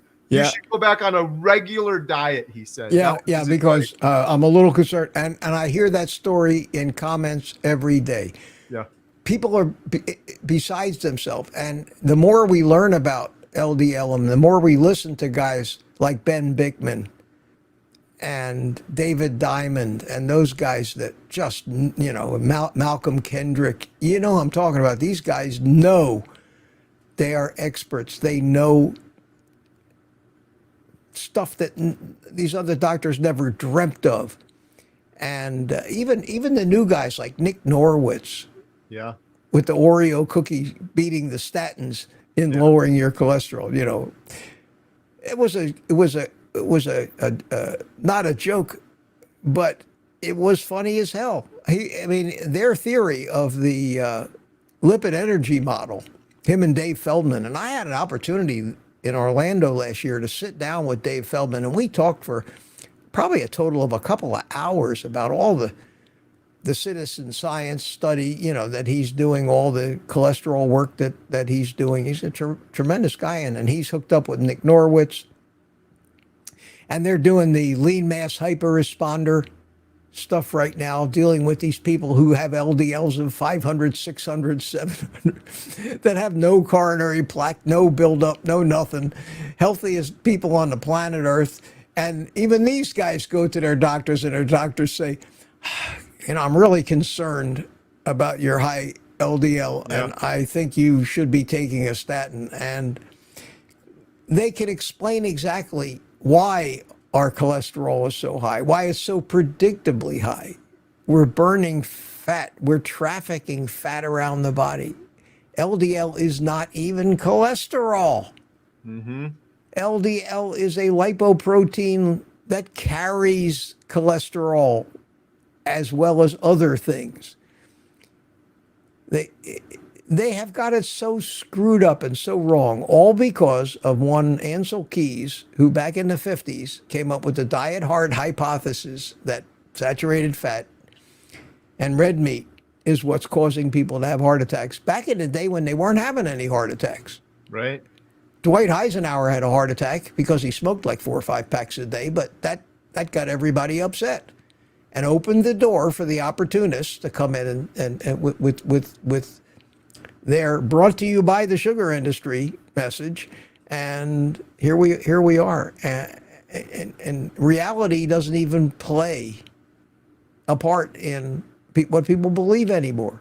Right. And it certainly doesn't in politics, and it doesn't in the politics of diet. My mind's made up. Don't confuse me with facts. Come on. Right. But the facts are, this is what I hear time and time again. People go in, hey doc, I'm not a diabetic anymore. I was a diabetic on insulin for 20 years, and my A1C is now, is now 5.3. I'm not a diabetic anymore. All my pain went away. My gut has cleared up. I've lost all this weight. My hair's growing back. I'm interested. I have a sex life again. Well, all that's well and good, but your cholesterol is awfully high, and I'm a little concerned about that. So I'm going to write you a prescription right here for a statin. Right. See you in 6 months. Yeah. That's the typical. And I said something that kind of took people by surprise in one of my videos. I made a statement. I said, when is the last time that you ever went to any doctor where he asked you, what do you eat? Yeah. What do you eat? They will ask you if you own a gun. They do. Yeah. And they write it down in your records. Do you own a gun? Do you own a firearm? Is it locked up? They do not ask, what do you eat? It's irrelevant to them, and it is the only important thing that they actually need to ask you. And based on what you say, they can prescribe a diet that will fix all that stuff, cure your illnesses, and get you off all those drugs, which is contrary to their financial interests, so it never happens. But you ask people, what's the last time a doctor says, what's your diet? What do you eat? They don't. It's mind-boggling, don't you think? It's insane. But they'll ask me when I take my dog to the vet. The vet will ask me what the dog ate. But yeah, we don't ask humans. It's absolutely crazy. Every ailment, issue, every single thing I had wrong with me was 100% tied to what I was eating, and no one ever asked me. Most of it is. Almost all crime. Now they're really beginning to tie cancer. Yeah. As well. Yeah, I really believe that. That was another one. We got back from Boston a month or two ago. We interviewed Professor Thomas Seafried. Oh man, I would love to meet that guy. Oh, he's amazing. We got to go in his lab and film him in his lab and several people that are working in his lab. But he's been talking about cancer as a metabolic disease for like 30 years now. And I'm not putting words in his mouth, but the biggest thing that he told me was most people get cancer from chronic inflammation. And in my brain, most people are chronically inflamed, myself included, from the foods we're eating. We're all eating foods that are highly inflammatory. Cancer rates, coincidentally, are all going up at the same rate. We're eating more and more of this chronically inflaming food and sugars and seed oils and garbage. And that's the same thing that causes heart disease.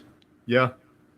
And we all know the story of the fire and the fireman. That's an analogy that's used very often with cholesterol. Yeah. And they blame cholesterol because when they did autopsies after people died and had the heart disease, they always found cholesterol at the scene of the occlusion or clot or whatever it was that caused the heart attack. So their logic was, it must be the cholesterol, because every time we look after a heart attack, we find cholesterol there. And the real answer is that cholesterol is used as part of the immune system as a repair, like a spackle, to repair the damage in an artery wall. It's used to repair it and smooth it over, and that damage is caused by inflammation. So you have inflammation. The inflammation causes damage.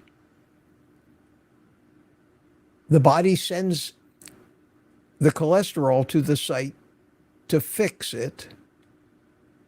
Doesn't work and you die, and they blame the cholesterol. And that's like saying, every time there's a fire, damn, we find firemen there. Yeah. We find firemen when's the last time you've been to a fire where there were no firemen? Right. It's the firemen that are causing the fires. Yeah. And that's the analogy. And that's what the cholesterol is getting blamed for causing the problem, when it's there to try and save the thing. Right. And cholesterol, when you start taking cholesterol away from a human being, you're taking away the precursor for most of our hormones, for most of our vitamins. Yes. You're taking away the precursor for testosterone, which is why there's such a huge fertility problem in men. Yep. And women with PCOS from low estrogen. You're taking away the stuff that our cell walls is built out of. You're taking away the stuff that the myelin sheaths that insulate the neurons in our brains, and the fats. You're taking away everything we're built of that we need by artificially lowering cholesterol, and wondering why people are getting so sick. Yeah. It just like everything else we're finding out in this world, everything's completely backwards. My whole life, I was taught to fear cholesterol. And I really believe not only myself, but most of humanity's deficient. Everything changed. My hormone, when I started eating fatty meat, my hormones got balanced. My sleep got better. My immune system got stronger. My testosterone went up. Like everything improved. But yeah, we're told our whole lives to avoid that stuff. It's all backwards. Yeah, it's crazy. And I did that with my doctor. I had never had my testosterone measured. I never worried about it. I never had a problem in that department. I never had any ED or any of that stuff. Everything always worked for me because I was low carb most of the time. But when my LDL was like 340 or 350 and my doctor's panicking, and I joke with her at the VA, I go in there and I say, I saw my blood test. One or the other of us today is going to have a heart attack. It's either going to be you because you saw my numbers, or it's going to be me because you're right. Mm-hmm. And I say to her, just for grins, order a testosterone and a C-reactive protein on me, because you've never done those tests. A C-reactive protein is a measure of inflammation, okay? And of course, testosterone is testosterone. And so she said, sure, they'll do anything. It's the VA, it's government, they don't care. So she ordered them, and I get the test results. My CRP was at the bottom end of the scale, which means very, very, very low inflammation. My total testosterone was 729. Do you know what that number means? 729. The average American male, 30-year-old American male in this country now, has a testosterone of 300. Mm. My son is on testosterone replacement, TRT. Yeah. And it's all caused by alcohol and sugar. And here comes Pop, 70-something years old, 76 years old when I had the blood test. 2.5 times. Nice. And my doctor, she just kind of rolled her eyes. She's come around. She's not, see, I have it good. She's not a doctor. She's a nurse practitioner at the VA. So she can do whatever a doctor does. She can write a prescription. She can order any test. Okay? But she doesn't have the ego and the arrogance of the average doctor with the white coat, you know? And she's known me long enough, and she's talked to me that she is absolutely convinced that I know so much more about medicine, biochemistry, and everything than she does, that when I go to see her, it's usually, I just want to get some blood tests just for my own edification. I don't need any advice on anything. And she usually asks me a question about something, and I end up giving her a lecture until they come knocking at the door telling her she's got 6 people waiting out there. So I kind of enjoy my visit with her once a year.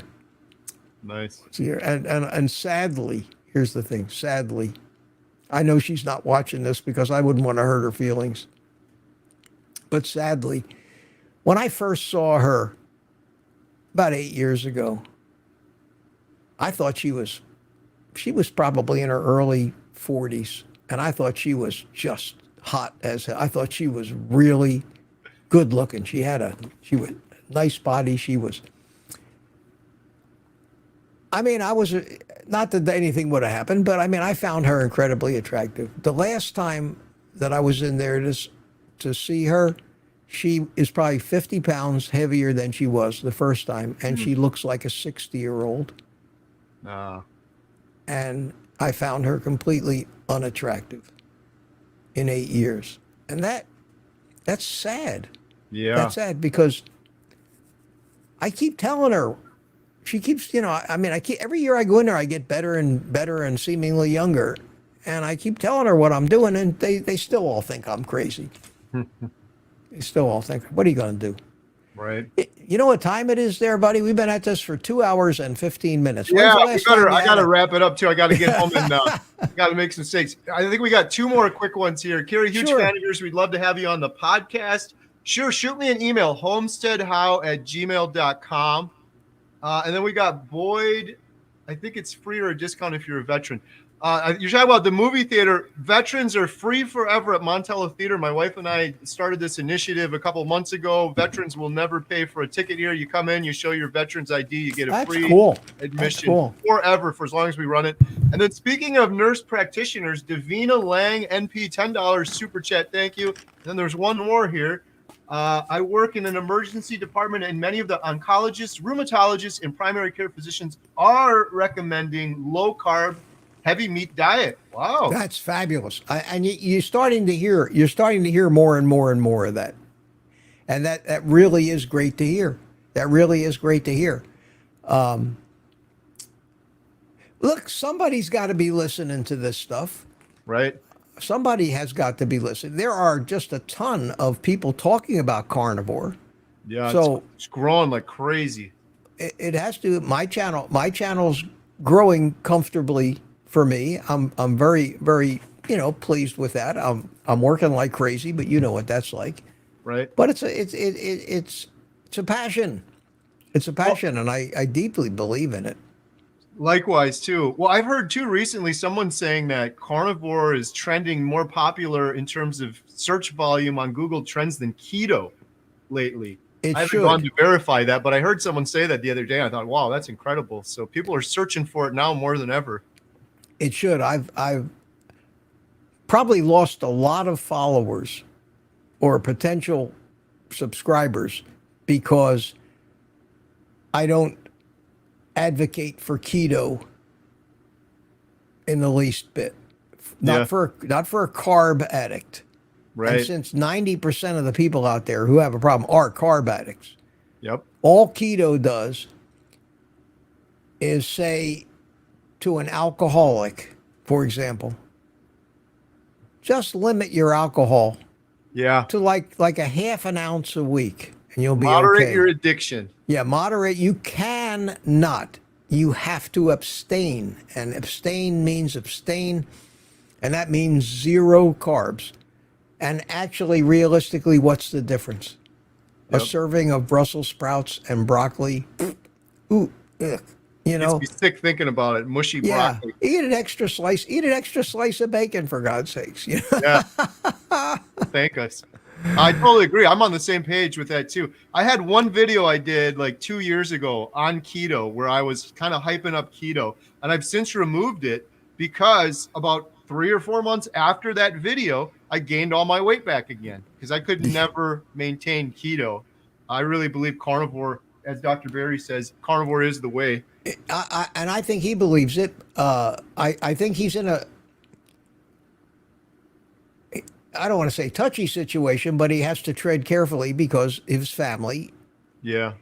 and Nisha kind of coined the ketovore thing. Right. And I know she's not going to go pure carnivore, and he doesn't really either. But I think a lot of what he does, he can control, and he does to keep the peace in the family. And that's what you have to do, unfortunately, if you're not living alone. When you're living alone, you're king of the castle. You know, that stuff doesn't come in here, period.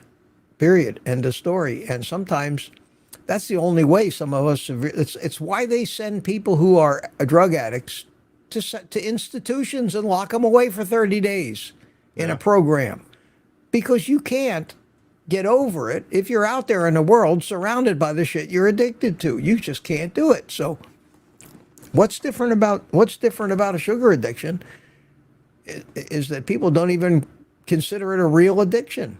Yeah. And it's in everything. It's everywhere. Everything everywhere all at once. Your life revolves around it. You don't even know it. You don't even know. Well, listen, we had a great turnout today. We had a good time. Yeah, we definitely have to do this again and not let 6 months go by before we do another one, for sure. I think so. I mean, I would. I don't know. I mean, you're busy, but you're probably busier than me. But I would, if you're interested, I would schedule a regular every once a month or once every 2 months and put it on the calendar. So we make sure we do it.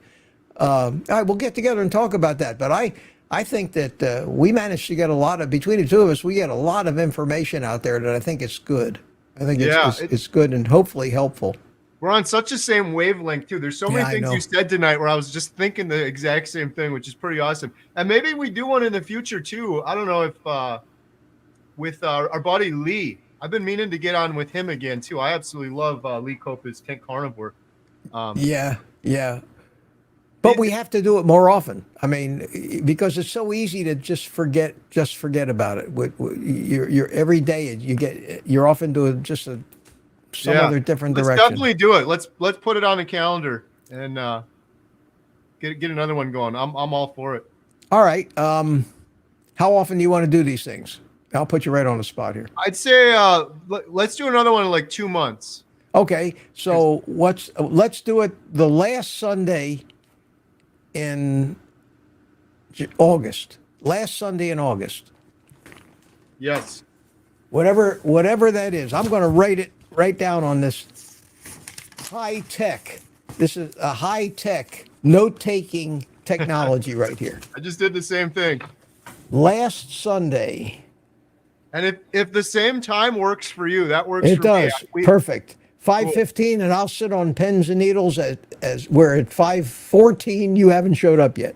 Right. 5:15 we got the p.m. movie at 4, so we get the whole movie turned over, and then I come down, and it works perfect still. Okay, we'll do that, and I'll look forward to it in that way, and I'll hold you to it. I'm in. I look forward to it too. Thank you so much, Mitch. Thank All you, right, everyone, my friend, for joining us. Really appreciate the super chats, people, memberships, all the nice comments, and appreciate you, Mitch. It's been a lot of fun. Talk to you again soon. Looking forward to it. Okay, take care, everybody. All right, bye.